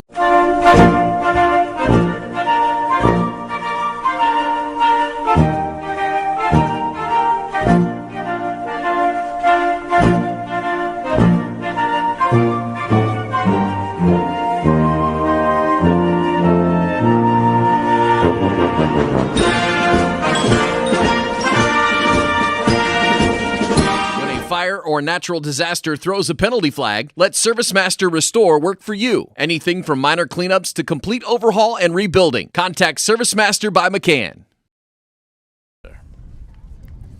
There you take a look at home plate umpire Joe Roth. I'll tell you what, I like his strike zone here today. He's done a good job. If it's been around the plate and if you are consistent, maybe he'll give you a little bit more. Coach Singer joking around with him as a big puff of dirt comes right back our way here behind home plate. But both pitchers have made it pretty easy on the home plate umpire too. It's one of those things where if you've got a guy that's maybe effectively wild or even wild in the strike zone, then you have to say, okay, what is and what isn't a strike on almost any delivery, but not the case here this afternoon. If you're an umpire, this is one of those types of games where you love being behind home plate because both pitchers make it pretty easy. I couldn't agree more. He's done a great job, no question about it, but as you mentioned, both these pitchers have really made his job easy tonight. They're just really hitting spots. They're hitting where the glove's set up, and again, just kind of moving things around. But I have not been surprised by really a ball or strike call here this afternoon. He's been very consistent, and as a coach, that's what you love to see. Well, Coach Singer also loving him up just a little bit there, joking about something. Might be which dipping sauce he prefers. I think they might be both garlic parm guys, but I'm not sure. Yeah, we know one is for sure. I was told that bill was hefty Thursday night, and very hefty. But they enjoyed it, and they deserved it. So here we go. Gavin Garza, 7-hole, 0 for 1. Struck out swinging to end the 2nd. He's leading off the 5th here. This one chopped foul in the dirt, and all of a sudden he's down in the count just like that. No balls and 2 strikes. Well, Hermes is just cruising out there. Again, just so fluid out there. And again, he's got a loose arm. can sneak that fastball on you, but he hasn't needed it today. No. He's really just kind of hit his spots. 0-2, this one tails away. Don't forget, Scoop, this is on the heels of throwing 47 pitches Thursday night. Yeah. And they had the luxury. They got that lead, had a run rule win, so they took him out before he got to 50. Garza swings and misses there on a West Banco strikeout above the letters. And how about Hermes? 9 strikeouts, has not issued just issued that one free pass to Fritsch. That was an inning ago. Shady reached third, but could not score as Hunter Miller digs in. Strikeout victim himself, and he takes a first pitch a first pitch strike there. Once again, first pitch strikes will win you a lot of ball games, and Hermes continues to pound that zone. I don't know what it is. Are they having problems picking him up, or are they just thinking looking downstairs and anything upstairs they're reacting to? But they Really just seem to be late. We're really surprised they keep going after those high pitches, especially today. Like you said, today you want to hit the top half of the baseball. You want to try to go oppo as much as you can to take the wind out of it. Right now they're helping Hermes out by swinging at those high pitches. Look out. Oh, you got a little jittery there. I'm trusting the backstop here today. I was worried about the crowd, Mike, more than anything. Wow. What an incredible, pathetic attempt to suck up to producer Josh Bush. This one, a chopper, slow roller right side. This is going to be trouble. It's a race to the bag. Got him. Well, we've been talking about how he's been dealing, but he also fields his position. Whew. That's a tremendous play, and they got the call right. It was bang, bang all the way, but again, just well executed. That looked like it was going to be trouble off the bat, but again, that's great communication out there, and that's why you do the PFPs every day in practice. Miller moves really well, too. He's not your prototypical big lumbering catcher. He can pick him up and lay him down. But 2 away, and here's Kepler digging in from the right side.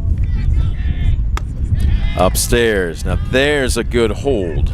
Yeah, that's a pitch you have to lay off of, but again, we've only seen Fairview lay off a couple of those, and they've chased him more times than not. He holds there to make it 2-0. Top of the order, and Elijah Aaron, 1 for 2, standing on deck. The only question is, will he hit this inning or next? Showing bunt. Kepler pulls back. 3-0.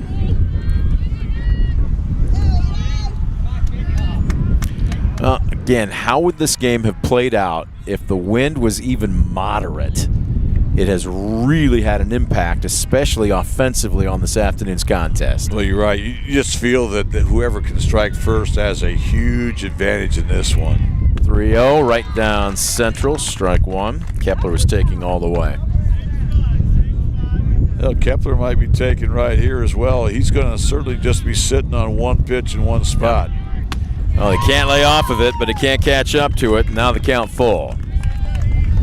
And Hermes, we've seen him do that several times, come back from a 3-0, 3-1 deficit. Now he's trying to do it again. Payoff pitch coming up. Now Kepler asks for time. He steps out and he's granted it.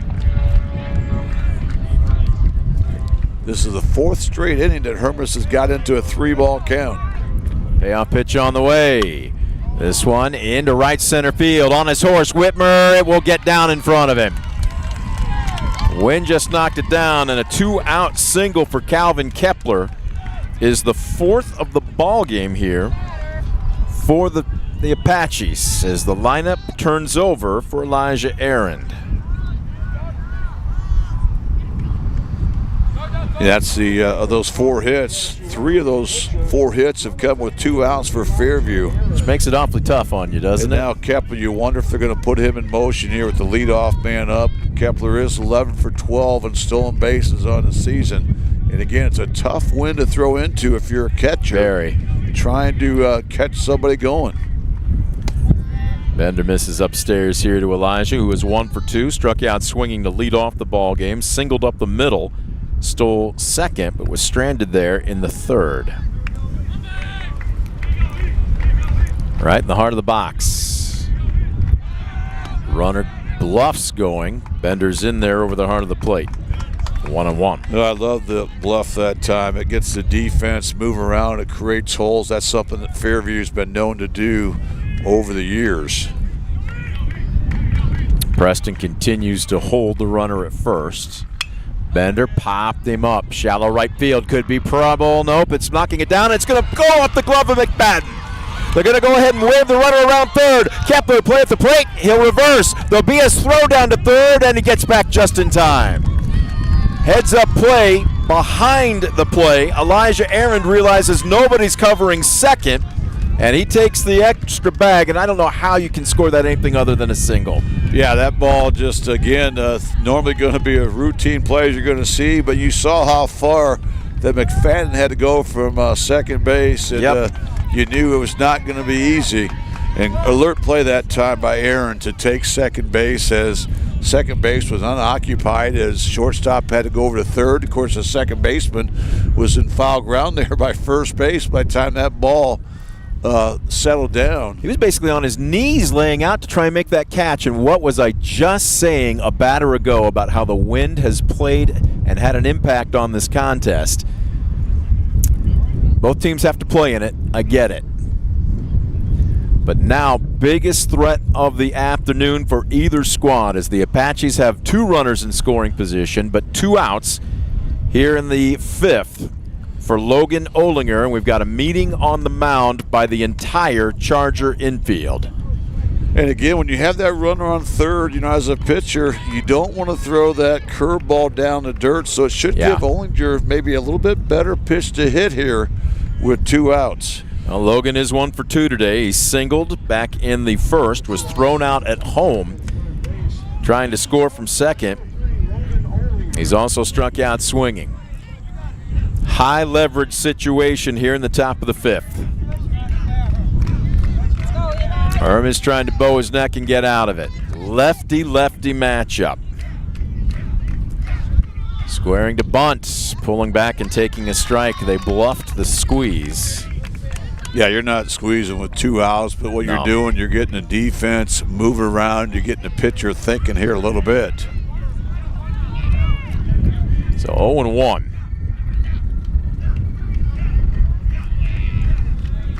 Hermes from the stretch. Fastball, this one laced into right center field, going back. Whitmer has a beat on it and makes the catch. On any other day, score at F8 for the 3rd out here in the 5th, and the Apache threat snuffed out. No runs, 2 hits, no errors, 2 left aboard. We'll head to the bottom of the frame. Still no score. We'll welcome you back to Fremont right after this. You're watching DCTV Sports. In life, unexpected challenges can test us. If you've been seriously injured in a car accident, you deserve a team that understands. Because your story matters. Call Arthur Law Firm today. We'll fight for you every step of the way. WesBanco, building a better bank every day since 1870. Community-focused WesBanco. Find out more at wesbanco.com.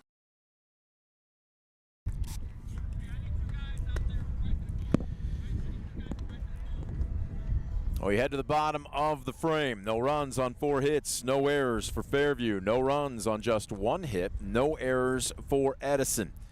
Elijah Aaron finishing his warm-ups. It's been a pitcher's duel here this afternoon between the number 4 and number 9 ranked teams in the state in Division 5. What's on the line? Well, the winner will advance to Wednesday's action, 5 o'clock at Elida, regional semifinals. Will it be the Apaches or will it be the Chargers making plans to hop on the bus? We'll wait and see. Well, both teams no strangers to regionals. We've mentioned the success that both these programs have had, and both teams fighting awfully hard right now to make it to Ed Sandy Field there in Elida. In a regional that will be played on Wednesday, with the finals being played on Thursday. Right now, the warm-up's finished. It'll be 6, 7, and 8. Price, McFadden, and Preston.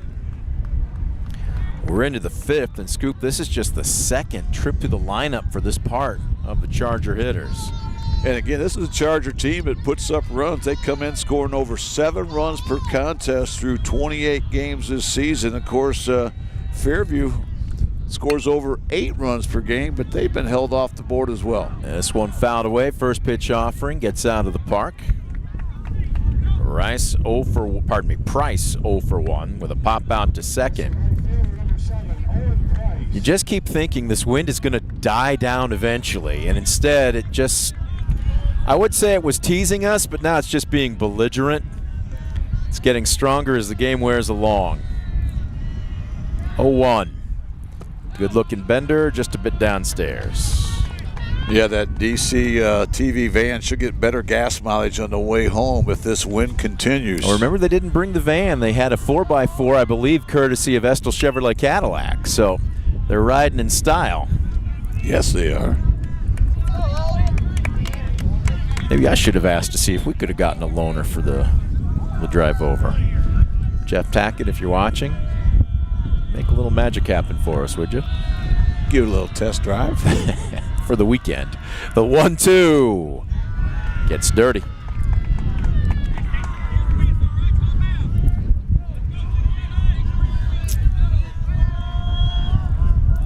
They've redone the models for most of their SUVs, the Traverses, the Equinoxes. This one off the end of the bat, foul territory. Nice job to hang on with a little extra English on that baseball, and Jonas Schinniger secures it for the first out. Yeah, I love what Jonas Schinniger did right there. You know, routine play, but the way the wind's blowing, he hit that off the end of the bat. Not only did he look in the glove, he trapped it with 2 hands. Yep. And as always, a big first out for that Apache defense. So 1 down. Here's McFadden digging in. 0 for 1. Struck out swinging a couple of innings ago. This one gets dirty.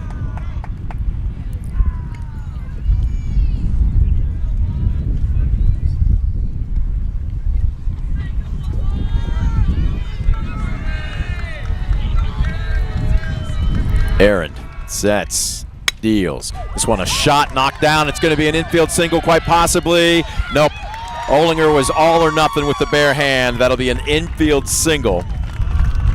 And that is just the second hit of the afternoon for the Chargers. Yeah, just hard to believe. Their other hit came just a second batter in the first inning by Leimeister, but a great swing that time by McFadden, the senior. And now with 1 out here in the 5th inning, the Chargers have something cooking. We'll see. They're going to have to really put something together here. I don't think anything's going to leave the yard or even find a gap here. It's going to take multiple batters, but right now you've got the go-ahead run on and squaring to bunt. Singer's going to go to second, and the force is there. No surprise. We talked about this, a couple of innings ago, that you're probably going to see some small ball just trying to manufacture, but that was just well played and great anticipation by the Apache third baseman. I'll give Anthony Singer a lot of credit for a sophomore. That was just a heads-up play. Well-executed bunt, but Singer was expecting it, came in, and then you see a rare 5-6 put-out. He goes to Olinger at short, thrown from the third base line, but that's huge to retire the lead runner. Yep. So that'll bring up the 9-hole. Schnitger.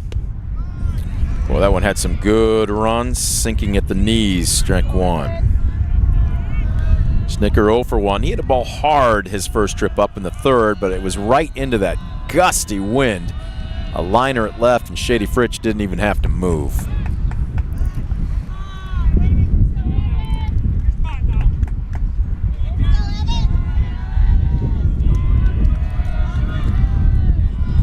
Aaron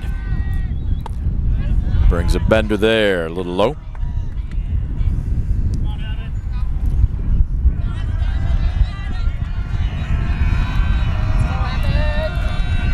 One and one. Aaron has slowed the tempo down here with a runner at first. He'll go over to first.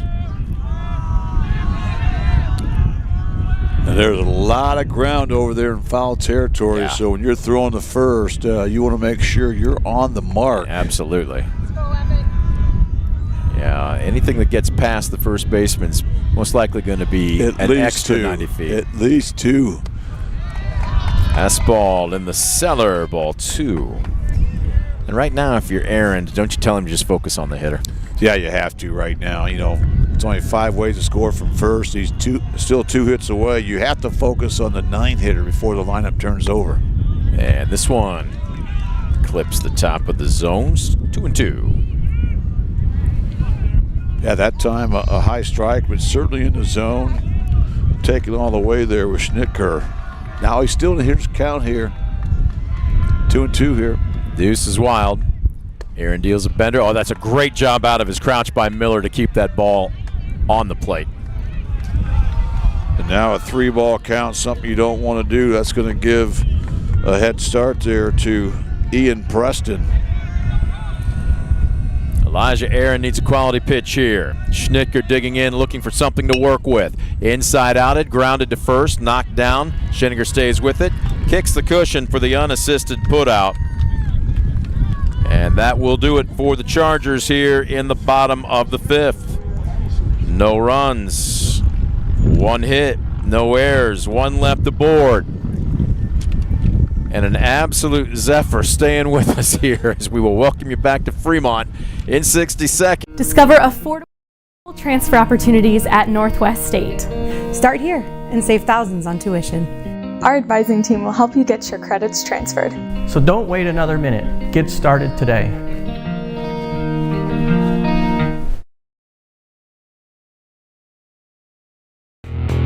Estill Chevrolet Cadillac is this area's new and used car headquarters, earning your trust one satisfied customer at a time. Estill Chevrolet Cadillac, North Clinton Street in Defiance, and online at drivebobestill.com.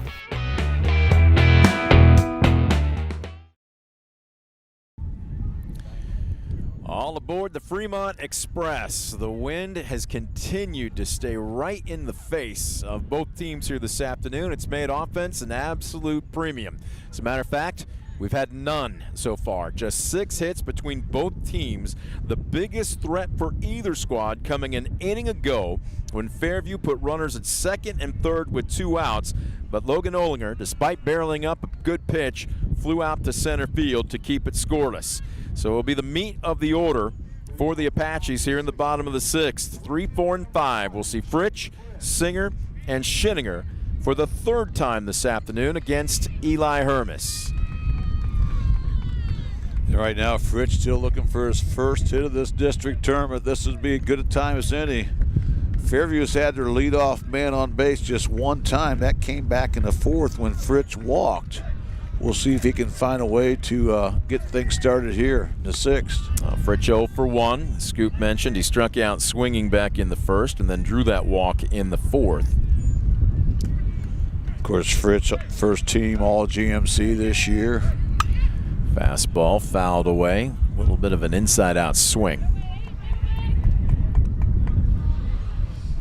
Again, he's got such great wheels, so if you can get him on base, it gives you a lot of options offensively. 1-1. He showed bunt, and it must have been a little outside. Ball 2. Good looking pitch by Hermes, and Hermes certainly was surprised he did not get the strike call on that one. But now Fritsch in a hitter's count up 2-1.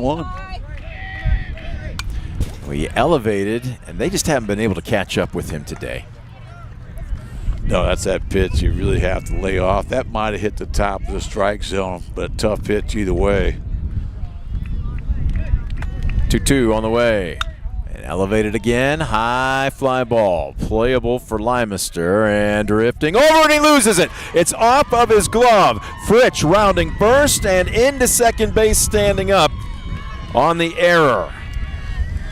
Yeah, that will go down as an E7. Again, we talked about there's really no routine balls today, but it looked like Limeister had a beat on that. He tracked it all the way, but again, when he tried to one-hand it, it went off the edge of the glove. And Fairview gets the first break of the ball game. Now we'll see if they can take advantage. Well, normally with your cleanup hitter aboard and a runner in scoring position, I wouldn't ask this, but given the circumstances, are you playing small ball here? It's not out of the question. I wouldn't be surprised to see him square up here, honestly. He does, and takes a bender high and outside. Yeah, this is your Green Meadows Conference Player of the Year. Yep. With some big offensive numbers.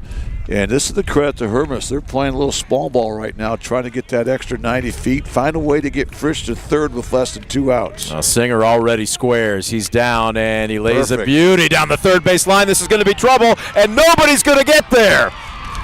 Smith was coming back on it as if to say who's holding, and I think he just kind of lost track of the situation there, and that's going to go as a bunt single. Well, credit Anthony Singer. You talk about high baseball IQ, being a coach's son.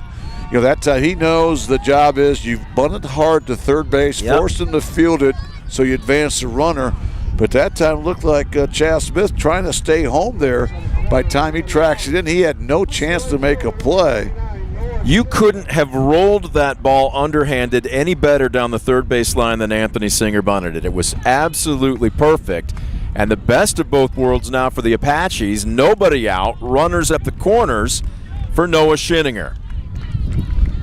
And don't be surprised if we see maybe some more small ball, but right now, if you're Schininger, just be situational. Something on the ground up the middle. I'm not sure you can get a healthy enough fly ball in this wind. He squares the bunt and takes a bender for a strike. I was about to ask you, do you bring the infield in here if you are the Chargers? I think you bring your second baseman in because remember the first baseman, Preston, has to hold on. Yep. So right now. But he's back right now. This is going to be a safety squeeze. You're going to bunt it to the first base line. And if you can execute in the right side, keep it away from Hermes, you will score the game's first run. This is all about who can execute. As this one bunted, it's a beauty on contact. Play at the plate, not in time. Fritz slides home. Ball squirts away. There's going to be a play at third, and Singer's going to be easy pickings. He should be safe there. We'll see. It was interference there. Okay, now the umpires are going to get together and have a conversation, or they're going to go ahead and make the call safe. Singer kind of stood up. And a heads-up move, too, by Noah Schininger to take second on the play. And now the umpires are going to have a conversation. And let's take a peek at the call. And Fairview should get that base. Now the question is, with only 3 umpires, you may not see that. Well, Singer is, well, we'll wait and see. I thought he was headed back to the dugout. It should be obstruction. So break that play down for us. What happened there? Because everybody's all eyes were at home. Hermes laid out, made the throw, it got in the dirt, and then it squirted away for the first run. Then break down what else happened. Singer was at first base. He's going to second on the bunt. The play was coming home, and Singer collided with the shortstop who was covering second base. Now, the shortstop does not have a right there on that situation. Now, the only question is, did any of the 3 umpires see it? Home plate umpires looking home, third base umpires looking to third, and the first base umpire is probably looking at first, so it may not have got spotted. I had the vantage point, and I saw it when it happened. Now give Blue credit because all 3 are gathering together here, and they're talking with Coach Hoover. We will wait to see how this one plays out. But first things first, the first run of the ball game has scored. Yeah, and again, great safety squeeze that time from Schininger. He got the ball down. He made Hermes have to go to the right just side. set out. So that's a tough break for Fairview because, again, in a perfect world. Oh, no, wait a minute. Now he's pointing to third. So instead of pointing to third, he originally raised his right fist. Nice to see. They got it right. I mean, that's not going to be probably a popular call on the Milan Edison side of things, but the officials, to their credit, they did get it right. Singer was clearly obstructed there as he was rounding second base. So now if you're Edison, you have to find a way to minimize things. And don't think for a second we're not going to see more small ball before this inning is over. That's been the only offense right now for Fairview. They took advantage of that leadoff air. And Fritz has crossed the plate, but now you have Singer at third base and Schininger at second. And now you have Gavin Palladino, a guy that struggled offensively, going to be bunting for sure. No, he squared here, and Singer was coming with a full head of steam down that third base line with Chaz Smith coming down it. So this is going to be Jonah Schininger hitting in place of Gavin Palladino, and he swings and misses here on an 0-1 count. Yeah, and right now, if you're Schininger, be situational. Something on the ground, something up the middle will plate a big run here for the Apaches. This one inside out, it fouled away. He buys himself another pitch.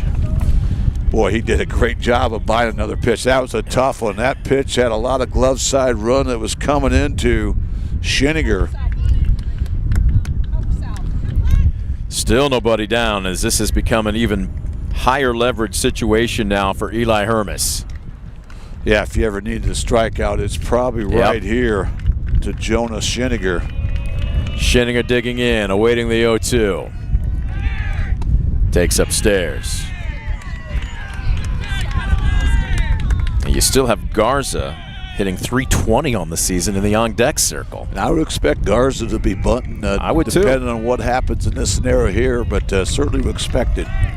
1-2, got him swinging, strike 3. Wes Banco strikeout for the first out here in the 6th. Well, that's huge there for Eli Hermes, who continues to deal. But right now, you've got to minimize things here in this 6th inning. Runs are going to be a premium. We knew that. You're already down 1. Keep it a 1-0 ball game. And now Garza, the junior, who's 0 for 7 in this district tournament. Boy, I'd be shocked if I don't see him square around and try to put one on the carpet. Just got a long list of signals down the third base box there from Coach Singer, and he squares to bunt here, and it's suicide's on. He misses it. Singer is dead meat at home plate. They put the suicide on, and Garza just was unable to get the high pitch down. Singer is out at home plate. Taking third on the play, Noah Schinniger, but now there's 2 away. Yeah, it's a huge break that time for the Chargers. Threw the perfect pitch, a bender that was up, a tough pitch to handle. But you at least got to try to put a bat on it. And that time, great job of that Charger defense. A huge second out, but not out of the woods yet here. The 0-1. This is inside. Well, you just saw the difference there between the safety and the suicide. 1-1. Fouled straight back. And again, I know you're not happy giving up the lead here, but if you are Eli Hermes and the Chargers and you can get out of this with only 1 run, you got to feel very good about things. Oh, no doubt about it. They gave up 1 run, second and third, nobody out. And some quality hitters coming to the plate. Bender just misses on the outside corner. That's the first pitch, I'll admit, that surprised me today. It looked like a great pitch from Hermes. Doesn't get the call. And now we've got 2s wild here. 2-2. This one a chopper up the middle. It's got eyes. Backhanded. Bobbled by McFadden, and the run will score. Shedding across his home plate with a huge insurance run for Fairview. It's now 2-0 Apaches. Oh, that was huge. Just find a way to put the ball in play. I would think that's going to be an error, but I've not seen an official ruling on it yet. They haven't put another error up on Edison's side of the scoreboard. They did put up a hit, though. All right, infield single and an RBI for Garza. Boy, that's a big, big run. Huge. And now you've put up a crooked number. But don't stop now. You still got a runner on base here with 2 outs. So here's Miller digging in. Boy, that pitch that just runs underneath the fists of lefties, and they haven't been able to solve him today. Strike 1. Now I'm looking at some stirrings in the Fairview bullpen right now, and it looks like it is Jonah Schinniger about to go down and warm up. This has been a long layoff for Elijah Aaron. And remember, he threw, I didn't have the pitch count for him, but he threw several innings in relief on Thursday. And this is where maybe your arm starts to ice up when you've had this long of a layoff as your teammates are scoring your runs. The 0-2, inside out swing, ground ball to short, and Schinniger bobbles it. Throws to first, and it's not in time. Well, it's been a tough, long inning here for Edison. It continues. That's normally a routine play for Schinniger, but again, kind of took his eye off it just a little bit. Took a little funny hop. And now the second error of the inning here for the Chargers, and that keeps the Apaches' hopes alive here for tacking on another insurance run with 2 outs. As that brings up the freshman Calvin Kepler, who had a base hit just an inning ago. Looking for his second hit of the afternoon. Takes a strike here.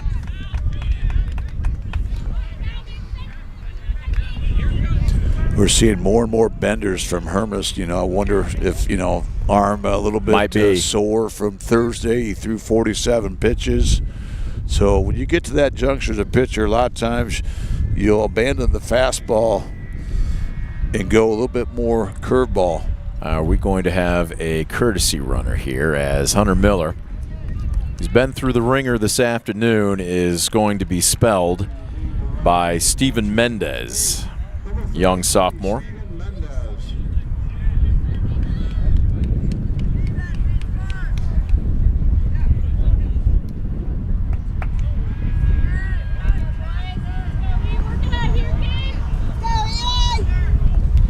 Inning not over yet. Runners at first and second with 2 down, an 0-1 count here to the freshman second baseman Calvin Kepler. Hermes trying to keep it where it's at. By all rights, they should have been out of this inning 2 batters ago. Certainly 1 batter ago. And this one misses upstairs. Kepler 1 for 2.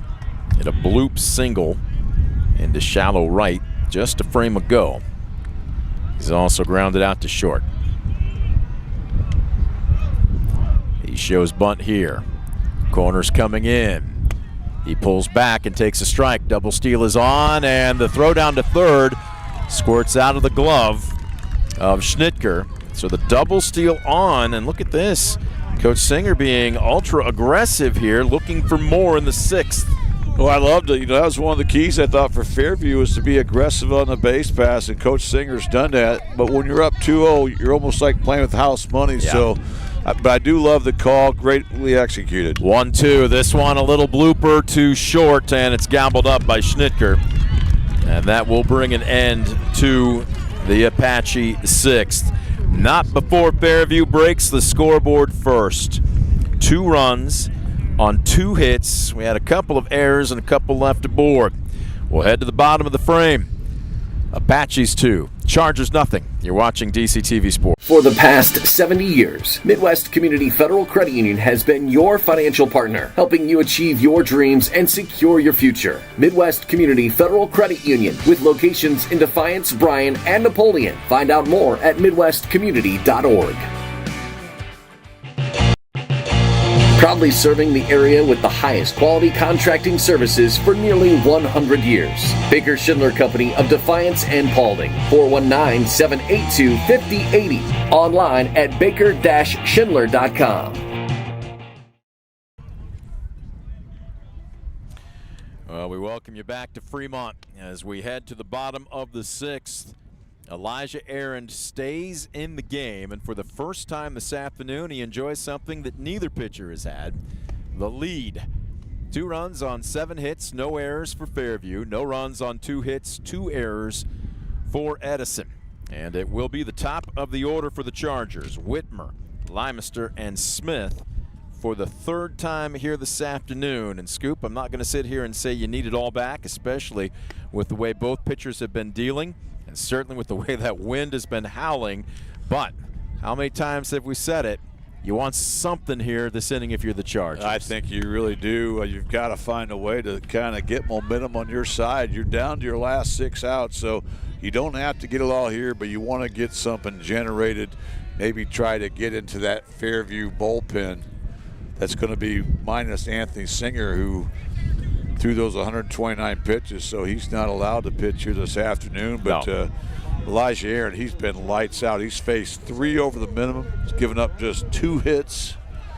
And Edison, through 5 innings, have just left 3 guys on base. Now, this is arguably the toughest part of the Charger lineup as Whitmer digs in. 0 for 1 with a walk. Leans back. Yeah, right now, if you're Whitmer, probably not going to hit one out in these gusts, so get on base. Bring that tying run to the plate here with no one out in the 6th. 1-0. This one, high fly ball into left center field. The wind's going to knock it down. Fritsch gives way to Garza. Almost a collision, but the center fielder takes charge to make the catch, 1 away. Great job by Garza taking charge there. He had a beat on it, so if you know that you know that you know you have the out, you take it. Great communication that time. Boy, that's huge to retire Whitmer. Yep. The Louisville commit. So here's Limester, 1 for 2. He's made good contact today. He singled back in the first, and he lined out to left in the third. Backdoor bender. Aaron, if he can get through this inning, you're really playing with house money then, aren't you? Yeah, you are. And what a great first pitch again by Aaron. A backdoor slurred ball that time. Big first pitch strike. 0-1 tries it again, but this one misses high. It is so windy that my tape no longer has any adhesiveness. Everything that I've got taped down here just isn't sticking. 1-1, popped him up, foul territory left side. Singer giving chase, but he's going to run out of real estate. Great job by Singer. I love him getting over right away. A lot of guys just drift over there. Well, he turned and sprint, got to the fence, but with the way that wind's howling, blows out of play. Well, it's been a better day for paragliding than it has been for baseball. But I don't think that's in a sanctioned sport by the Athletic Association, at least not yet. Not yet. 1-2. Aaron. Fastball, a little late, but Leimister catches just enough of it to stay alive.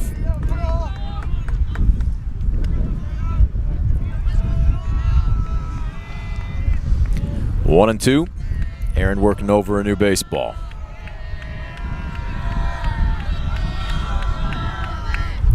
Tries to backdoor him. This one pulled. Slow roller to first. Bobble. There's going to be a race to the bag. And a nice job by Schinninger to stay with it. Aaron getting over. And you just got to trust that your first baseman's going to lead you there. And that's exactly what happened. 2 away. That's such a great play by Jonas Schinninger. You know, a lot of guys panic that scenario, but that's just why you practice the way you do. And credit Elijah Aaron as well. He went over right away. Wasn't going to assume that's going to be a routine 3 unassisted. No. And it pays off. Well done. 3-1 on the putout. 2 quick outs now to start out the 6th inning. So here's Chaz Smith digging in from the right side. Defiance residents, they'll be seeing this young man next season at Defiance College. Going to be continuing. Yeah, I'm sure Coach Shane Gardner more than happy to see this young man show up on campus next fall for a little fall ball. This one inside outed, slicing foul down the right field line.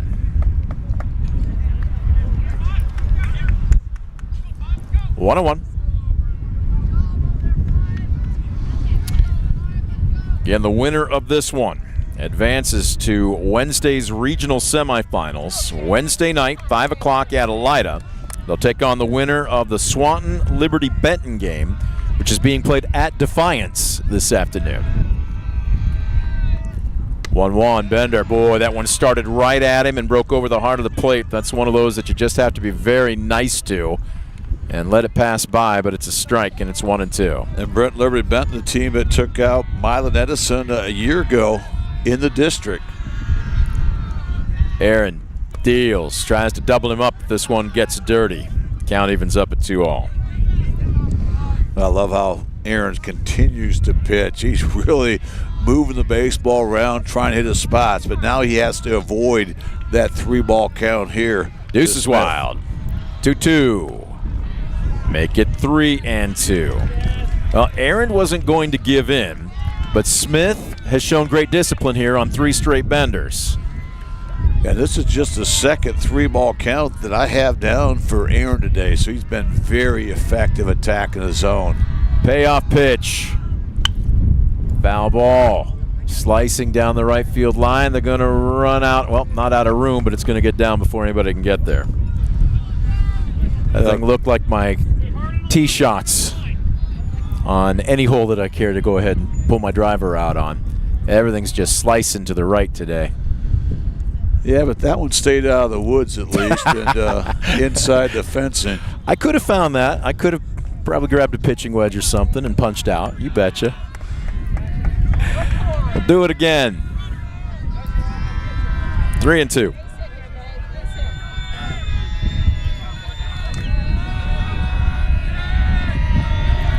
Aaron, long look in. Miller drops to a knee. Hard hit ground ball to short. Scooped up by Olinger. Long throw across the diamond. Scored 6-3. It's another clean inning. 1-2-3. No runs, no hits, no errors, and nobody left the board for the Chargers. We will head to the top of the 7th. 4th-ranked Fairview 2, 9th-ranked Edison 0. Back for the 7th inning right after this. You're watching DCTV Sports. Superior Credit Union, a not-for-profit, member-owned financial cooperative. Wow. Visit SuperiorCU.com to find out more about joining the winning team at Superior Credit. Standball Jewelers is your trusted source for diamonds, fine jewelry, watches, and gifts. Whether you're looking for a dazzling engagement ring, a timeless anniversary gift, or a present for someone special, Standball Jewelers has something for every occasion. Visit us today and discover why we've been serving the community since 1948. Get a good look from our third base camera. Jalen framing in the warm-ups here in the top of the 7th for senior starter Eli Hermes. Again, we've talked about it before. If you're just joining us, he threw 47 pitches Thursday night in that 10-0 shutout win against Huron. Now, they pulled him early. It was a 5-inning frame. But, again, Coach Hoover told me when we were talking in the dugout prior to both teams taking infield, they said, we expect you to be honest with us. How are you feeling? And are we going to have, go ahead and say it. No, I think we're going to have a new pitcher. This is number 2. So this is going to be Whitmer. Bryson Whitmer.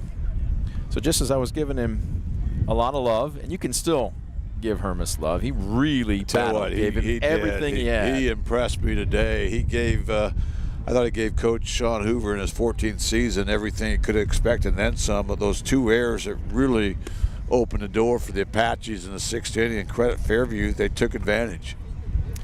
All right, I'm looking here. So I believe I see Hermes over at first.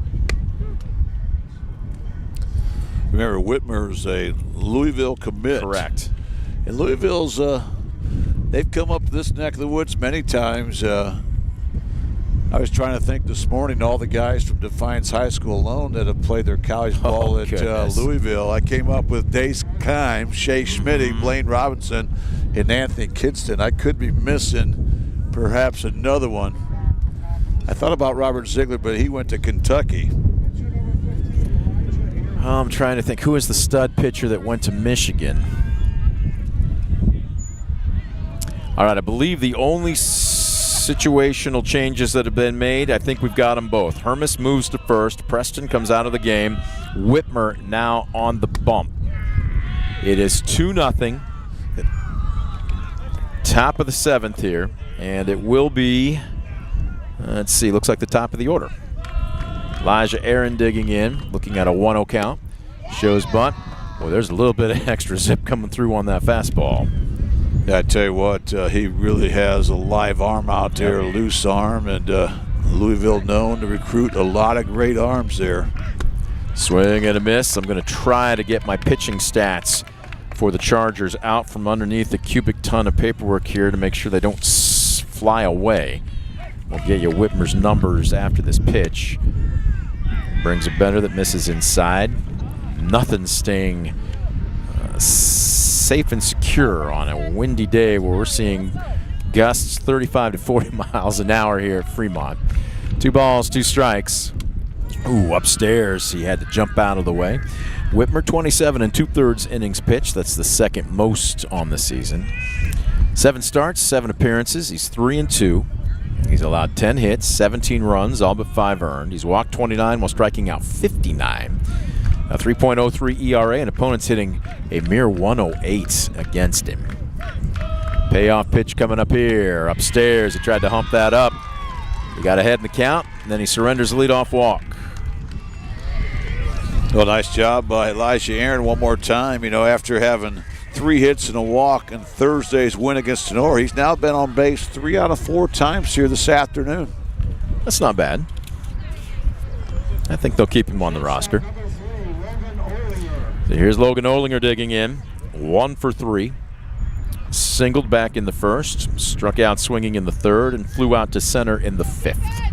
Well, you'd think he's probably going to be playing a little small ball again. He just tipped his own hand there. He squared the bunt. This one low. This small ball has really been the offense for Fairview today. They got that leadoff air that led to 2 bases for Fritz. Yep. And then from that point on, they played a little small ball. and it paid off. They put up that crooked number, got 2 runs on just 2 hits. Throw over, chases him back. A couple of errors did not help Edison's cause in that frame, too. Those came at a really bad time. But again, credit Fairview. They really have been aggressive on the base paths. We've seen it with the steals, the small ball. Trying to get that extra 90 feet has paid off. 1-0, pulls back. Not sure what he thought he saw there. That actually might have been a pretty good pitch to get down. That's probably the ideal pitch to bunt there. It's a fastball. It's right down Main Street. It's just below the belt. And even if you're push bunting, that would have advanced the runner. But now we stand at 1-1. Whitmer out of the stretch. This one gonna roll foul up the third base line.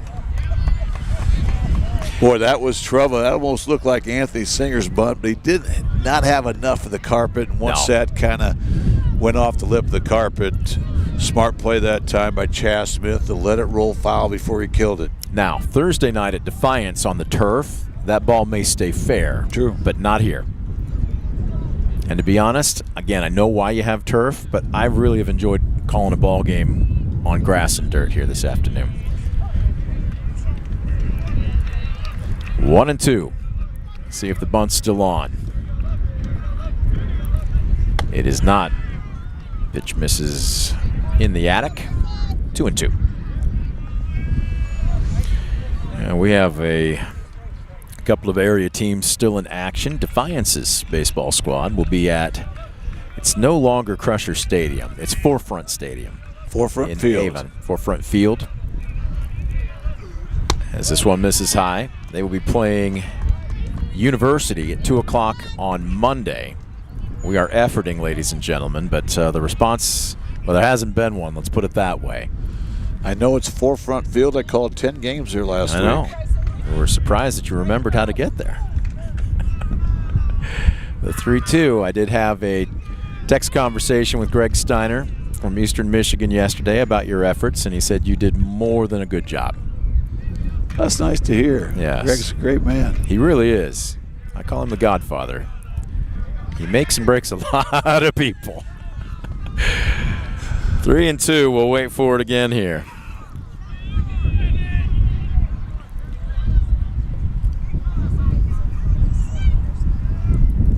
See if he gets something to work with. Right now, Whitmer's been missing upstairs for the most part on his fastball. You got to figure that's what Bollinger's sitting on.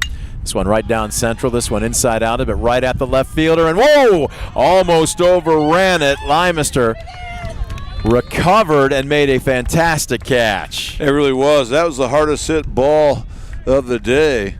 And again, the way the wind's been howling, even those low line drivers seem to have a lot of slice and hook on them. That time, great job there by Limeister to stay with it. Big first out for that Charger defense, trying to keep this a 2-0 ball game. So here's Shady Fritch digging in. Reached on an error by Limeister an inning ago. He walked in the fourth, was stranded at third, and he struck out swinging in the first. He squares to bunt and takes way high. And I expect Fritch to continue to bunt here, trying to get a guy in scoring position for Anthony Singer, who's on deck. That wind is even stronger, but Scoop, I'm looking at the colors, and it's now blowing almost straight in. Fritz squares to bunt, takes a bender for a strike. Wow, that was nasty. That's a nasty bender, especially lefty versus lefty scenario. That ball's coming right at you. You kind of take a step back, and then it has that nice break to it. Catches plenty of the plate to even things up at 1-1. Whitmer from the slide step. Bender, and that's a nice bucket stop by Wetherill. It really was, and great job by Fritch to get that bat back. He was prepared to bunt the top half of that baseball, saw it sliding out of the strike zone. Great job to get the bat back, and now he's up 2-1. See if he gets a fastball here. It's upstairs. Well, Anthony Singer stands on deck. He is 2 for 3 today with a pair of singles. But it's that bunt single that I'm going to remember. By the big cat. The big cat legged it out. There was never any doubt a 90-foot sprint. There's a good sinking fastball for strike 2. Yes, it was. Great fastball to knees, and Fritch pulled the bat back. Now the count full. We'll see if perhaps Ollinger. I was going to say, how aggressive do you get with him? Going to be moving on the pitch. I send him. Doesn't have much of a lead. He's being held, and he's not going. That one fouled straight back. Good cut that time by Shady on a good-looking heater. I don't know about you, but you're going to have to wash your shirt when you get home. Going to have to brush my teeth. My beautiful black DCTV Sports polo has turned a shade of gray here with all the brick dust. Monitor, I noticed you quit trying to keep I've stopped trying it. Yeah, it's just. I can see shadows. It's like stick figures on our monitor. It's just, everything's just covered in it. It's like Etch-a-Sketch we can play on there. This one misses downstairs, and Fritch with a pesky at bat draws a 1-out walk. Oh, that was a good battle that time by Fritch. He fought off a tough 2-strike pitch.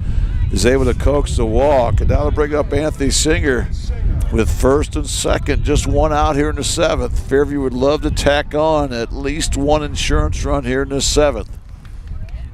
Singer digs in. Got a couple of big boys getting ready to do battle here. Got the big dog and the big cat going at each other. He shows bunt. Ooh, and that went off the foot of home plate umpire Joe Roth. It goes to the backstop. Nobody knows where it is. It's in front of the dugout, and Aaron will score all the way from second base. Oh, my goodness. Tremendous hustle play that time, and again, all predicated by that bunt attempt. He pulls it back. And I think that went off the umpire's foot. It did. And no one could find it. You know, when that happens, what you have to do if you're the catcher, look right at the pitcher, because he should see it. He should be pointing where it's at. And it was the pitcher that had to track that down. It was Whitmer that had to go all the way toward the Charger dugout. By the time he picks it up, the speedster Elijah Aaron comes around and scores easily from second base. So a huge insurance run by Fairview. When was the last time you saw that? Scoring from second on a wild pitch. Boy, I tell you what, it's been a while, and that's one of those things you've seen, but you don't see it a lot. But again, I love the hustle. We talked about Fairview needing to be aggressive on the bases, and boy, have they ever, and it's paid off in tremendous ways here today. Really, why they have 3 runs right now and not 0. Wow. I just wiped my glasses. Yeah. I'm surprised I could see through them. Right now, Edison has to bring the infield in here with just 1 out. Singer up. This one, boy, he had a good hack. Fouled away, though, a little late right side. And I wouldn't be surprised to see Singer. I'll give you 1 swing, and then we're going to squeeze bunch you. So I wonder if that's going to be the call here or not. Hey, I gave you your swing, and now this one's for the team. Lay one down, find a way to get a run home. He's handled it well today. We'll wait and see if they put a safety on. Not going to be a safety. It's going to be a squeeze. Here it is. And he's beautiful down the third base line. It will score Fritch. The throw over at first, and wow, it pulled Hermes, but he managed with that long frame to keep his foot on the bag. But the sacrifice does the job. Anthony Singer picks up another RBI, and that is huge, as it's now 4-0 Apaches. How about that aggressiveness by the Apaches, and how about Anthony Singer, a guy more excited to get the bunt down than to get a big base hit. So again, great execution once again. And I got to admit, Andy hasn't changed his signs in a while, so I knew what was coming before did you now? Pitch. But, but anyways, great execution by the Apaches. Noah Schenger digs in and takes a strike on the inside corner. And Noah laid down a sacrifice just an inning ago. Small ball has been productive in the last 2 innings here for Fairview. The 0-1. Bender scoots away. I will say this, and maybe the protective gear did what it was supposed to for Joe Roth, but I figured, man, he would be a little gimpy. He took a full shot off looked like the ankle there in the last at bat. Remember, that pitch was probably 93 mile an hour. You don't have much padding down there, but hopefully it did get the equipment somehow. 1-1, good sinker, fastball, strike 2. Looking ahead through the bottom of the 7th for the Chargers, it will be 4, 5, and 6. Hermes, Wetherill, and Price, but they'll need more than that if they're going to get back into it. This one inside.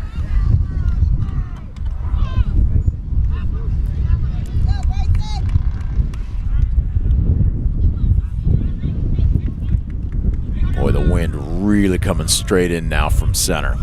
It's actually making things a little chilly. Deuce is wild, 2 balls, 2 strikes, 2 outs. Got him swinging, strike 3. West Banco strikeout to end the Fairview 7th, but not before the Apaches put on 2 more huge insurance runs despite not picking up a hit. No runs, no hits, no errors, and nobody left the board. We'll head to the bottom of the frame. Fairview 4, Edison nothing. You're watching DCTV Sport.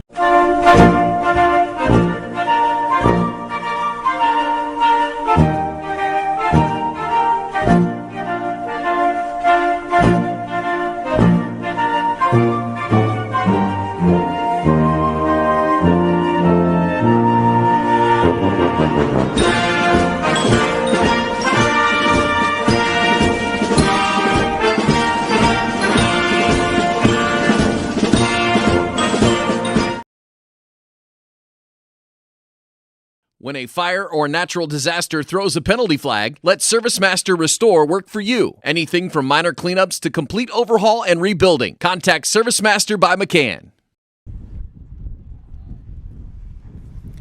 We head to the bottom of the 7th. 4 runs on 7 hits, no errors for Fairview. No runs on 2 hits, a couple of costly miscues for Edison. They're down to their final 3 outs, as it will be Hermes, Wetherill, and Price. Set to face the starter Elijah Aaron, who came in and threw, I'm trying to think, was it 3 innings of relief on Thursday night? I'm thinking it was 3. He 9th, starts 10th, today, and 11th. And boy, can he go the distance. If that's the case, you talk about an impressive outing, but he still has to get 3 outs for them to be able to put this one in the books. Yeah, you're right. He's really been impressive all day. He's big speeds, and again, he's just pitched. We know he's a gifted an athlete. All Ohio a year ago, a guy that just competes, but he really's done a great job of pitching today. He's not just throwing, he's pitching.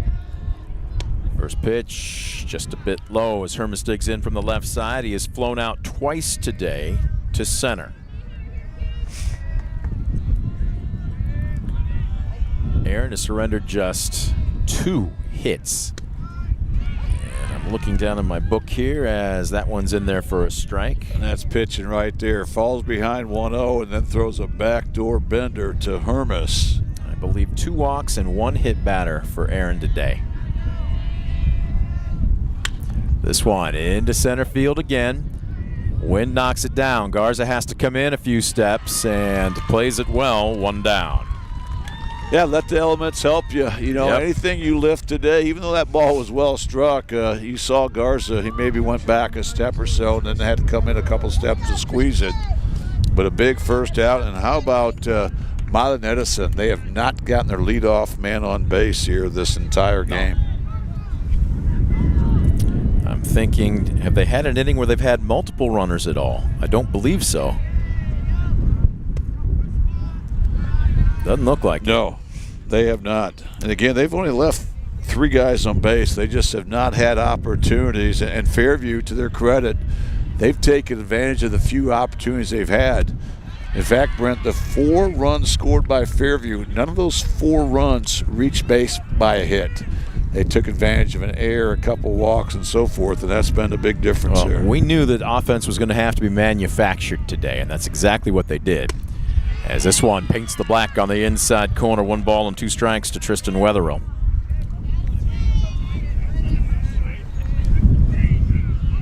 Yeah, right now, pitch with the lead, attack the zone, trust your defense. This one popped up. The wind's taking it out of play. Miller. It wouldn't have mattered. It bounced off the backstop. Oh, wiffle ball, that's an out. Hit the backstop, then hit the cement ledge, never hit the ground. It's good to see Miller back in form after taking a shot to the nether regions. He popped out of there, slid over there, right up against the wall, was ready to make that play. He's certainly feeling a lot better right now as his team's just 2 outs away from moving on to the regional at Elida next week. 1-2. Bender just a bit low. Did you get a pitch count on Elijah Aaron there? I saw you looking at something. Yes, we'll give it to you. Hopefully after this pitch right here, we'll update you. 2-2. Oh, number fouled. Wow, right off the fists. Yeah, again, he's just not giving them stuff to hit over the plate. No. He's working one side or the other, and that one just completely busted off Tristan Wetherill. So again, count remains here, 2-2. Aaron with that long delivery. Got him looking. Strike 3 on the outside corner for a West Banco K. 2 down. How about Aaron continues to deal, continues to pitch. Just his 3rd strikeout of the afternoon, but what an excellent sequence. A nasty pitch that had plenty of glove side run to it. And now the Apaches just 1 out away from back-to-back district championships. Owen Price just trying to keep the line moving here for the Chargers. He's 0 for 2 this afternoon. This one brings up a puff of dirt. He has popped out to second, and he has popped out in foul territory to first. It's hard to believe they're not even close to being 3 times through the order here, down to their last out. Fastball, chopper to third. Singer charges, throws off his back foot, got him, and there is your ball game. A 1-2-3 frame here in the bottom of the 7th, and the 4th-ranked Fairview Apaches can make plans to take a bus ride to Elida on Wednesday. They've just punched their ticket to the regional semifinals. What an impressive showing here in the district tournament by Fairview. Once again, they just kind of pushed all the right buttons, were the aggressor, but they played flawless on defense. Another tremendous effort on the bump, this time from Elijah Aaron, who went the distance. And again, a great team win. They just did what it took. They moved the baseball. They did a great job with the small ball and the stolen bases, being aggressive. And they are the deserving district champions here this afternoon. We're going to try and get Coach Singer and maybe even a player or two over, but right now the handshake line between 2 quality opponents. This was a well-played ball game, all things considered, because Mother Nature didn't exactly cooperate. But on a day where you had to manufacture some offense, Fairview was able to do so, and they put up a 4 spot.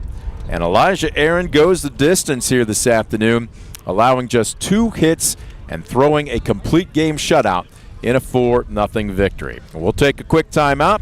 Back with your postgame right after this. You're watching DCTV Sports. At Arthur Law Firm, we understand how overwhelming life can be after being seriously injured in a car accident. With over 50 years of experience, Arthur Law Firm has a track record of getting the results you deserve. When you don't know where to turn, get answers with Arthur. Call us today. West Banco, building a better bank every day since 1870. Community-focused West Banco. Find out more at westbanco.com.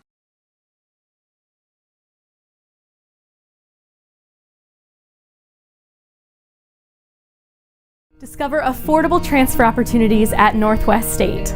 Start here and save thousands on tuition. Our advising team will help you get your credits transferred. So don't wait another minute. Get started today.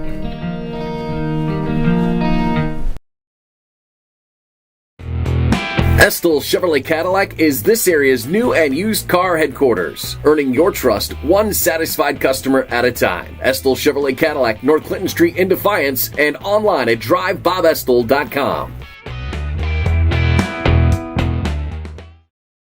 For the past 70 years, Midwest Community Federal Credit Union has been your financial partner, helping you achieve your dreams and secure your future. Midwest Community Federal Credit Union, with locations in Defiance, Bryan, and Napoleon. Find out more at midwestcommunity.org. Proudly serving the area with the highest quality contracting services for nearly 100 years. Baker Schindler Company of Defiance and Paulding. 419-782-5080. Online at baker-schindler.com. Stanball Jewelers is your trusted source for diamonds, fine jewelry, watches, and gifts. Whether you're looking for a dazzling engagement ring, a timeless anniversary gift, or a present for someone special, Stanball Jewelers has something for every occasion. Visit us today and discover why we've been serving the community since 1948.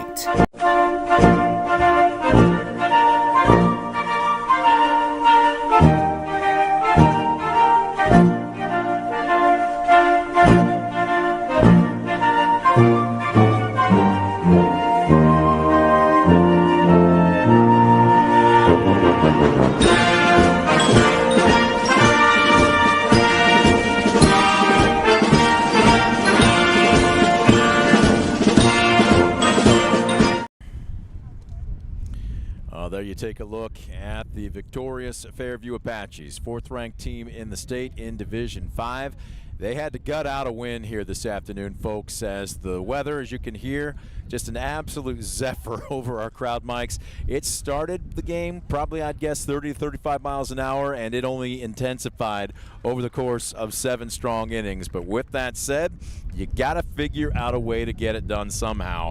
And they played small ball to perfection over innings 6 and 7 for a 4-run victory. And in the meantime, how about Elijah Aaron, senior pitcher, who pitched 3 innings of relief in Thursday's win in 12 innings over Tenora. He gets the start today and throws a 2-hit shutout. As a matter of fact, we unofficially have him for 1 walk against 3 strikeouts and a hit batter. And again, his defense played pretty solid behind him, but all in all, Scoop, that's just what you call a quality team victory. It really was. That really epitomizes what team victory is, but certainly kudos to Elijah Aaron, the senior. You love to see your seniors step up in those big moments. You talked about what he did on Thursday night against the Tenora Rams, but he was even more impressive here tonight. You mentioned a complete game shutout, a 2-hitter, but this is his 4th complete game this season. He just seems to really step up when needed most. And again, more than a one-man show for sure, because so many guys contributed for Fairview tonight. Yep. I love the energy they had in the dugout from first pitch to last, and I love their defense. They played spotless, and of course, they came up, not a lot of hits, but timely hits, and more than that, situational hitting and aggressive base running. That's usually a lethal combination, and it proved true here today. What they did was put the ball in play, and on a windy afternoon, Edison had some trouble with it. And granted, both teams have to play in the same conditions, but it was just when one mistake happened, all of a sudden the next one was just around the corner. And for Edison, again, you can probably look at this game and say if we take away 2, maybe 3 at bats, we might be walking off the field making plans to play, but it didn't happen that way. Well, you're right. The Edison pitching is certainly top-notch, and they were every bit as good as advertised. They did have 11 strikeouts and just really gave up, 7 singles, most of them on the infield variety.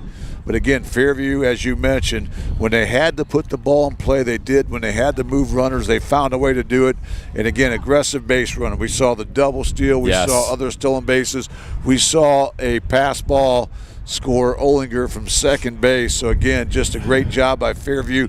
They put the pressure on, and eventually they got through, scoring those 4 runs late, and more than enough for what we saw from Elijah Aaron, the senior, on the bump here today. Offensively at the plate, Elijah Aaron also got it done with the bat in his hand. He goes 2 for 4 with a run scored. He had a walk. That came in the 7th. That's when he scored. He also had a stolen base today. Anthony Singer out of the 4-hole. Well, you're playing some small ball. He had a single in that first inning, what looked like it might be an RBI, but a great relay nailed Logan Olinger at the plate, but he goes 2 for 3 with a couple of RBI today. Gavin Garza goes 1 for 3, and Calvin Kepler in the 9-hole also goes 1 for 3. But when they walked, when they found a way aboard, they put the pressure on, and that is what made the difference here this afternoon in a 4-0 victory. Well, we're going to take a quick timeout. Back with more of your post-game. They're going to do the post-game awards here for both teams, and then we hope to get Coach Singer. I'm going to try an effort to get Elijah Aaron and maybe even Anthony Singer as well. The wind finally starts to die down just a little bit here at Fremont after a 7-inning victory, 4-0 for Fairview as they punch their ticket to next Wednesday's regional semifinals. They will take on the winner of the Swanton and Liberty Benton game being played in Defiance as we speak. We'll take a quick time out. Back with more right after this. You're watching DCTV Sports. At Arthur Law Firm, we understand how overwhelming life can be after being seriously injured in a car accident. With over 50 years of experience, Arthur Law Firm has a track record of getting the results you deserve. When you don't know where to turn, get answers with Arthur. Call us Westbanco, building a better bank every day since 1870. Community-focused Westbanco. Find out more at westbanco.com. Discover top quality healthcare education at Northwest State. Our instructors have real-world experience, so they know how to prepare you for great career opportunities. Northwest State, where you'll get the top quality healthcare education you need to succeed. Estill Chevrolet Cadillac is this area's new and used car headquarters, earning your trust one satisfied customer at a time. Estill Chevrolet Cadillac, North Clinton Street in Defiance, and online at drivebobestill.com. For the past 70 years, Midwest Community Federal Credit Union has been your financial partner, helping you achieve your dreams and secure your future. Midwest Community Federal Credit Union, with locations in Defiance, Bryan, and Napoleon. Find out more at midwestcommunity.org. As we welcome you back to Fremont, hopefully your television or computer screen is cleaner than ours, because right now I'm looking at all of our equipment. I basically wiped off my glasses and showed producer Josh Bush. It's just a thin, actually it's more than a thin, it is a thick layer of that red brick dust that they've lined the infield with here. They do not have turf at Fremont, and on a beautiful, windless day, be absolutely gorgeous. But with the wind gusting 30 to 40 miles an hour this afternoon, and you can hear it right now over our crowd mic and our headsets, it has just coated everybody and everything. But I don't think they care on that Fairview first base line, because it still looks pretty to have that medal around your neck, as you are now the district champions, and their season will continue as they've earned the right to wear their uniform at least one more time, advancing to next Wednesday's regional semifinals. And Scoop, we now have the opponent. It will be Liberty Benton, as they defeated Swanton at Defiance earlier this afternoon. That game will be a 5 o'clock first pitch at Elida, and man, does that one look pretty good already. That's going to be an exciting matchup, as the Liberty Benton Eagles were able to pull out a 5-1 victory over the Swanton Bulldogs. So the table now is set for Ed Sandy Field there in Elida, Ohio. But first things first, let these Apaches celebrate here a little bit. Boy, did they ever earn it here today. You know, we've seen Fairview, especially the last several seasons. Boy, they pulled out some big wins, but I was so impressed today. They've got it done in every phase. They were so locked in. They came out and executed and performed at a high level. And as you said, Brent, they are the deserving district champions here, and they earned it here this afternoon. You know, they had to win basically a marathon of a game Thursday against a conference arch rival. Then you lock in today against the number 9 team in the state in your own division, and who have been playing some very good ball as well. As a matter of fact, who had 10-run ruled Huron in their last ball game, so maybe had a little bit more rest. All things considered, this is a group for Fairview now that is showing to be very, very resilient. Oh, no question about it. And these two district games had the feel of two regional games. We saw great competition. We saw Fairview overcome adversity time and time again. Tenora had them with their backs to the wall, but they continued to deliver. And then after really having used up a big chunk of that pitching staff, they come back on short rest. And how about Elijah Aaron? Yes. 2-hit complete game shutout here against an Edison team that's been so tough here all season long. We mentioned how their offense came in scoring north of 7 runs per ball game. This is the team that was to the Final Four, just 4 seasons ago. And this is the team that's won a lot of baseball games, and they come up a little bit short as Fairview proved to be the better team here this afternoon at Fremont Ross High School. As you see the medals being awarded here, so here's my question for you. And again, in a normal situation, you'd probably think you could go back to Anthony Singer, but after throwing 129 pitches, it will still be less than a week. Now, granted, that's a little extra rest, but you also have Jonah Schinninger, who has 7 starts to his credit and is 2-2. We might be able to get Coach Singer to let the cat out of the bag, but my question is, you've got enough depth there on the bump. Do you necessarily have to go back to Anthony Singer to start that game on Wednesday? Well, the great thing for Fairview, they've got a lot of options. I think what it'll probably boil down to, Brent, is matchups, how they feel each pitcher will match up against Liberty Benton. So it could be Anthony Singer, of course, but it could be one of a couple other guys as well. So the good thing is that's a great problem to have. And again, these guys are 15, 16, 17 years old. I'm going to guarantee you they're all going to want the ball in their hands. Of course, so what competitor wouldn't? That's a great thing to have as a coach when you have that type of mindset. On the last of the medals being handed out here, as we still have a handful of Apaches still to get theirs respectfully hung around their necks. And if you're Edison, I know this is tough, but for every dugout that you see the elation, and we saw this Thursday night at the Tenor game, you're going to have the opposite dugout where there's that dejection, knowing woulda, coulda, shoulda.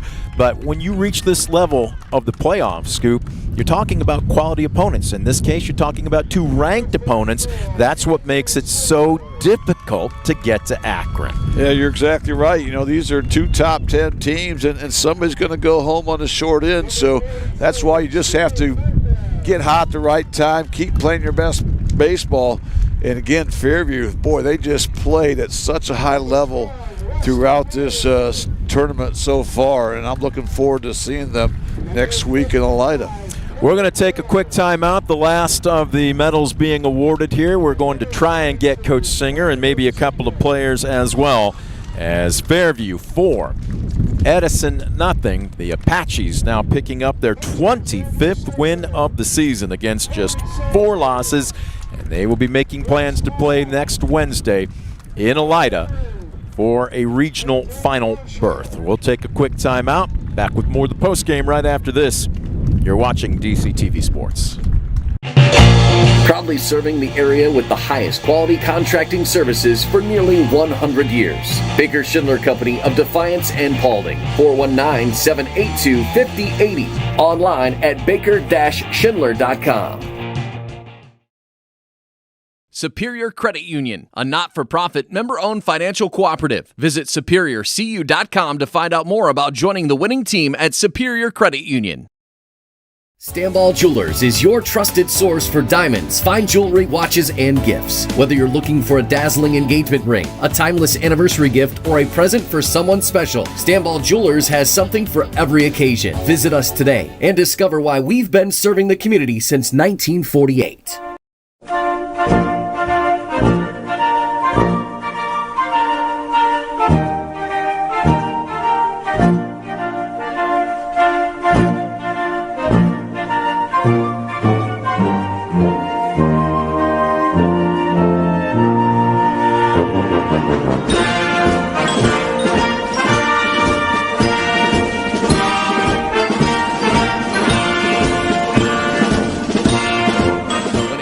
Or natural disaster throws a penalty flag, let ServiceMaster Restore work for you. Anything from minor cleanups to complete overhaul and rebuilding. Contact ServiceMaster by McCann. In life, unexpected challenges can test us. If you've been seriously injured in a car accident, you deserve a team that understands. Because your story matters. Call Arthur Law Firm today. We'll fight for you every step of the way. WestBanco, building a better bank every day since 1870. Community-focused WestBanco. Find out more at westbanco.com. Discover affordable transfer opportunities at Northwest State. Start here and save thousands on tuition. Our advising team will help you get your credits transferred. So don't wait another minute. Get started today. Estill Chevrolet Cadillac is this area's new and used car headquarters, earning your trust one satisfied customer at a time. Estill Chevrolet Cadillac, North Clinton Street in Defiance, and online at drivebobestill.com. past 70 years, Midwest Community Federal Credit Union has been your financial partner, helping you achieve your dreams and secure your future. Midwest Community Federal Credit Union, with locations in Defiance, Bryan, and Napoleon. Find out more at midwestcommunity.org. Proudly serving the area with the highest quality contracting services for nearly 100 years. Baker Schindler Company of Defiance and Paulding. 419-782-5080. Online at baker-schindler.com. Superior Credit Union, a not-for-profit member-owned financial cooperative. Visit superiorcu.com to find out more about joining the winning team at Superior Credit Union. Stanball Jewelers is your trusted source for diamonds, fine jewelry, watches, and gifts. Whether you're looking for a dazzling engagement ring, a timeless anniversary gift, or a present for someone special, Stanball Jewelers has something for every occasion. Visit us today and discover why we've been serving the community since 1948.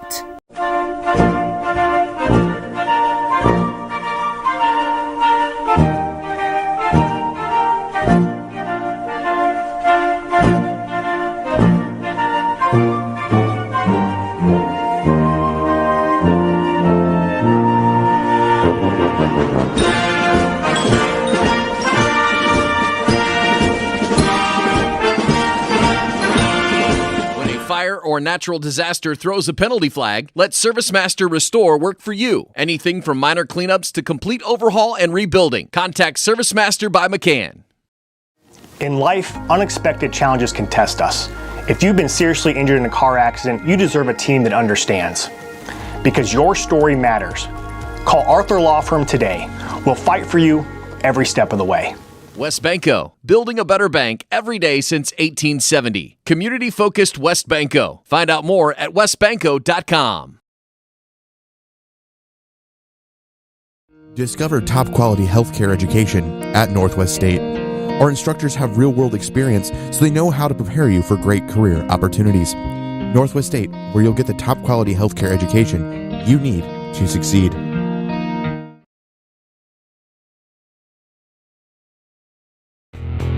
Estill Chevrolet Cadillac is this area's new and used car headquarters, earning your trust one satisfied customer at a time. Estill Chevrolet Cadillac, North Clinton Street in Defiance, and online at drivebobestill.com.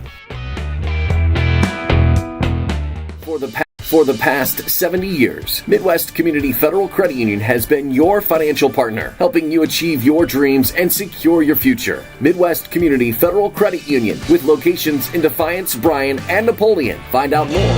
Proudly serving the area with the highest quality contracting services for nearly 100 years. Baker Schindler Company of Defiance and Paulding. 419-782-5080. Online at baker-schindler.com.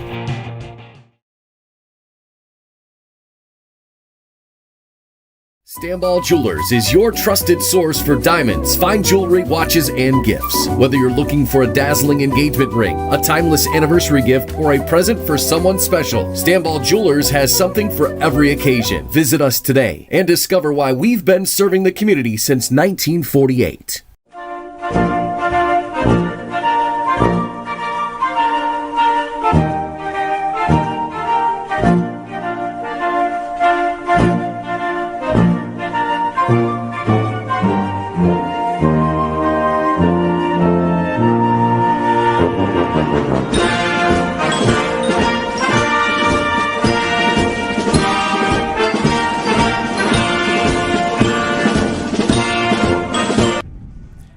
Welcome you back to the wind tunnel or launching pad. Actually, nothing launched today because everything that got launched got knocked down pretty quickly.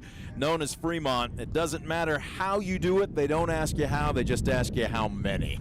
And Fairview just picked up number 25 on the season, and more importantly, district champs, making their plans to play in the regional semifinals coming up this week against Liberty Benton Wednesday, 5 o'clock, the first pitch at Elida. Is the post game on board now?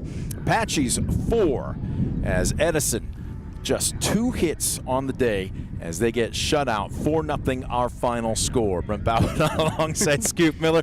It's okay to smile, guys. You earned it. Number one, how is this feeling right now? Because you had a very short turnaround after a marathon game. You almost played 2 full games Thursday night against Tenor. Matter of fact, I saw a couple of Tenor players that made the drive over here. That's a huge sign of respect. But how were your legs, and more importantly, how were your heads coming into this one? Yeah, I mean, it was quite the going from Tenora to this game was quite the it was draining from the past few days, but with the day off yesterday, I felt like Coach really, focused on just, getting our minds back in because we had a job to do today, and I felt like we just stayed focused, and even though we were all probably tired, we just knew when to focus, and it showed out on the field today. My guess is you don't feel a thing right now, do you? No, I'm good. Anthony, let's start with you here because Elijah picked up basically where you left off. You threw 129 pitches on Thursday night, and my question to Coach was, okay, you're going to play him at first base? And he goes, now we're going to put him at third. How are you feeling, though, the next day when you woke up? The adrenaline from the game was super high, so, I slept many hours, so woke up feeling good. But I gotta give a shout out to Bryson, our trainer. I went and saw him, and he got me feeling good. Not 100%, obviously. You throw 129 pitches, you're gonna be sore, but I feel good enough to throw from third and gotta get the job done. So that's what we did. So it feels good. Well, hey, both of you guys had outstanding games, but let's talk about the team right now. A total team effort. You guys got so many big plays from different guys at different times. Just really epitomizes what team effort is. I'll start with you, Elijah. What do you say about this team here today? Yeah, I would just say, top through bottom, our whole order, including the guys in the dugout, they just get behind everybody, and we're always supporting one another no matter what the score, what the game, who it is. Everyone's just always right behind the next person, just supporting them no matter what. Yeah, and Anthony, kind of feed off that a little bit. That's one thing I really noticed as a former coach, the energy in the dugout. Not just the guys on the field, but the energy in the dugout I thought was huge. You guys never took a pitch off, it seemed like. Absolutely, yeah. This team's special. We know we got each other's backs. Somebody doesn't get the job done, you got a guy behind you to get the job done. We're really big about next play mentality, and baseball, you're going to have ups and downs, and we try to focus on improving the downs and trying to get as many ups as we can. Elijah, you go the distance, 7 innings, just 2 hits. I look down here, you only walked 1, you struck out third. Struck out 3, did a good job of pitching to contact. How was it with the conditions being they were today? You looked like you really had command of both halves of the plate. Yeah, I was glad when I got here. I was hoping the wind was blowing in just to help with that. You got your wish. Yeah. So, with the wind blowing in so far, I knew nothing was getting out in the air, and I just knew that. And we have good infield defense, and all I had to do was pitch the contact, and I know they're going to make the plays. And everything else in the air just died, and our outfield has the ability to go get any ball. So, just a lot of confidence in our defense. And again, break down the approach to these guys today, because they came in hitting pretty heavy. You knew that they could swing some lumber. What was the approach? It looked like, depending on who was up, you did a little pitching backwards, but then you also had them guessing. You worked not only inside, outside, but you worked upstairs, downstairs today. Yeah, shout out Coach Marshall, our pitching coach. We had a game plan going into the game, and he just told me to just be confident in the pitches, mix it up, down, left, right, just whatever I had just to keep him off balance. And just Hunter behind the plate, our catcher, he does such a good job back there. He can spot hitters' weaknesses, he blocks everything, nothing gets by him, he's a brick wall. And just shout out to those guys. Yeah, he showed some bricks this afternoon as well. I wasn't sure he was going to be able to stay in. No, I was glad he stayed in after that. I was a little nervous, but he's there's good. A new nickname for him. There you go. Bricks. Well, Anthony, I thought you had some great plays out there in defense. That one on the bunt especially stands out mine. But I want you to talk about your plate approach today. You had 3 great at-bats, but to me it was those 2 big bunts you put down. I thought those were game changers, gave you guys momentum. You guys just kind of carried that through. Oh, yeah. I came in and we knew that they were going to try and paint outside. So first at bat, I was trying to jump on an outside fastball, and I got my wish and went with it. And Logan, they made a good relay home and got him out. But then, I was coming in, and as a 4-hole, I think most people don't expect you to bunt, and I try and spend a lot of time making sure I can get my bunts down when I can. And that second at bat, I struggled, and I offered one and then got rung up on there. But then those next 2 at bats, I was able to get them both down, and one for base hit, and one got shady in on the squeeze. That's huge. You guys both have a couple hits here today, but with the way obviously the way Eli was pitching, and you can hear the wind right now, when did the conversation start about, okay, we've already had 108 stolen bases on the season coming into this one, realizing, you know what, we're going to have to probably manufacture some offense this afternoon? Yeah. I mean, we just knew coming in, we knew their pitching was good, no matter who they threw out there, and I felt like we had a job to do. We knew the ball wasn't going to fly, so we just focused on, up the middle, opposite field approach, keeping the ball low, and we just knew we're too good of a team to get runners on base and not score, so we knew the opportunities would come, and we just respected their pitchers because they were throwing the ball really well tonight. So, and Anthony, kind of goes back to what we were chatting about a little bit too. You put the ball in play, and they booted it on a couple of occasions. You kept the pressure on, and all of a sudden, you can see the body language change a little bit sometimes, can't you? Yeah, Dad talks a lot about putting the ball in play, making them make plays. I mean, a lot of conditions like this, fly balls usually. Normally, without this wind, you usually get routine fly balls. With this wind, you never know, but we're really big. I mean, we put the ball in play, and you got to make the other team play defense, and a lot can happen when you put the ball in play. You just watch strikes go by. I mean, not a lot can happen, so just putting the ball in play really helps us out. All right, 4-0. They have earned the right to wear the uniform at least one more time. Gentlemen, congratulations, and good luck to you next week. Thank you. Congrats, guys. Tremendous job. Thank you. 4-0 Fairview. We're going to talk to Coach Garlic Parmesan when we come back. Coach Singer's ready to go. We're going to take a quick timeout. Back with more right after this. You're watching DCTV Sports.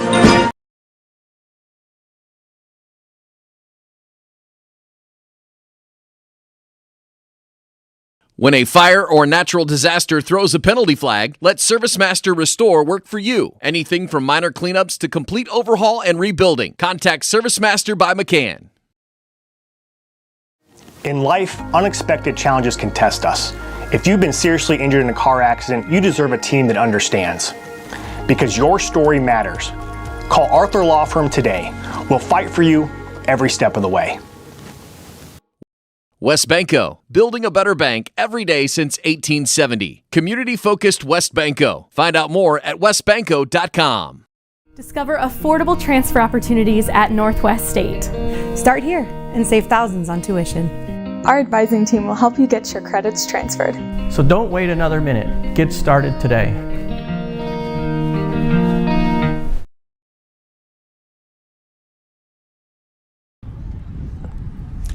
There we go. We welcome you back. That wind has only gotten stronger. It's like Mother Nature wasn't just teasing us to start this game. She just started punching back, saying, okay, I'm going to have some fun with everybody.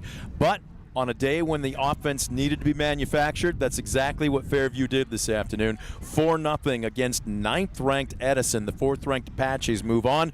Coach Singer joins us right now. Coach, there's a number of different angles that we can ask, but on a day where really both teams showed some grit, can you just talk about how much yours showed to basically grind out this victory? Yeah, when we got here, we realized how windy it was, and the way that the wind was blowing, we actually said that this can play to our advantage. We knew that Elijah was going to keep the ball low, and a lot of times hitters sometimes will pop those up, and knowing that they had strong guys at the plate, knowing that is a possibility, we just made our outfielders come in a little bit, or at least on the big guys, the strong, powerful hitters, we played back, but knew that we had to come in, and it did burn us there in the inning where one dropped, Lee Masters dropped short, but after that though, we were spot on, and those outfielders just did a great job of getting in the right place for each of those batters, and but that was what we also talked about offensively, is saying, look, we got to keep the ball on the ground, keep the line drives going, try to create some small ball and some chaos on the bases. And, against great lefties, we knew their pickoff moves were good. All of those things said, we still were trying to be aggressive, trying to do stuff and put pressure on them early. And as I explained to the kids, the coaching part of baseball comes down to the seeds that you plant in the heads of the opponent that they have to then prepare for it and have to talk about it. It's always in the back of their head as to, hey, what are we going to do in these situations? And I think that really helped us today because they didn't expect some things that were happening, and definitely when it comes down to the small ball with bunts, Anthony knew that there were opportunities there, and a lot of times big hitters want to hit the ball a long ways, and today he realized that, and honestly I credit him because we can hit a guy on third, we can hit a line drive or a fly ball to try to tag, but Wynn's going to hold it up. He knows that that's not the best play, and when we chatted about it, he said, I'll put it down third base, it's fine, and it was textbook. So I'm happy that he's thinking baseball. And I wouldn't expect anything less for somebody that's been around it for as long as he has. But that was big. To pick up that fourth one and put there at the end, that was big, as well as the other one that he had that was down that he was able to leg out. But again, go back. It just all together, we were able to create a lot of stuff offensively and defensively, make it work. Scoop, what he's saying is Anthony is now built for speed and not just comfort. How about contact with a bunch? So speed. Your cleanup guy bat bunts 3 times out of 4, but again, great results. But again, Coach, you guys have had a big target on your backs all season long, but your guys just continue to come to play. They continue to deliver. What is about this team? They have such a great positive mindset. I credit that to the coaching staff, and I credit that to their parents, as well as the Acme baseball as being able to play in the summertime together. These kids today are pulled every which direction, and it's very unfortunate. And I go back to back when we played and stuff. The summertime was really just about one sport for about a month, and then you spread out and you started to do more. But now it's so demanding for all the time. What it is I think that there's just the core kids that are really trying to make sure that we keep that positive attitude the whole time, and obviously success helps that, and knowing that we got a chance to do things that other teams have never had a chance to do, and that's a big deal, and in small schools, that's the other big part, is that when you got 2-3 sport athletes, it's just really tough, but you got these dirt dogs out here that just love it, that they just love every opportunity that they can be here. And one of the things that after we broke it down, they said we live to play another day. It's just like that right now. That's what it is that we're leaving a little trail behind us to make sure we know how to get back home, but we're going to take this chance and play every game that we get, and just excited for them, and to see the emotion and the raw competitiveness and emotion of the game. It's why you do it. And a lot of the stuff that doesn't get the air, that doesn't get the spotlight, that's when teams are built. And we're not just talking about the X's and O's. I'm hearing you talk about character. Oh, absolutely. And that's what this team has built a strong foundation. It is. And again, I go back to the parents, I go back to the school, I go back to the coaching staff, and the kids. They keep each other accountable for those actions, and our dugout, the way that they're able to keep the emotion strong and high, and getting behind these guys. It's just fun to stand back and watch, and just to see that from the coaching standpoint, to know that you got some really good kids. And it's, as I've said it also before, is that it's always awesome to see great things happen to good kids, and these guys are no exception.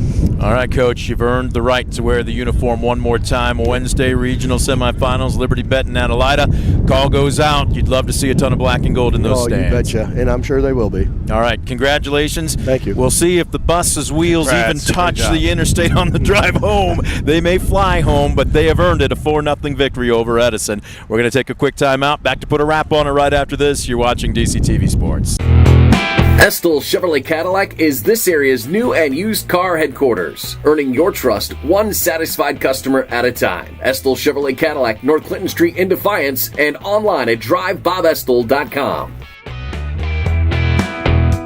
For the past 70 years, Midwest Community Federal Credit Union has been your financial partner, helping you achieve your dreams and secure your future. Midwest Community Federal Credit Union, with locations in Defiance, Bryan, and Napoleon. Find out more at midwestcommunity.org.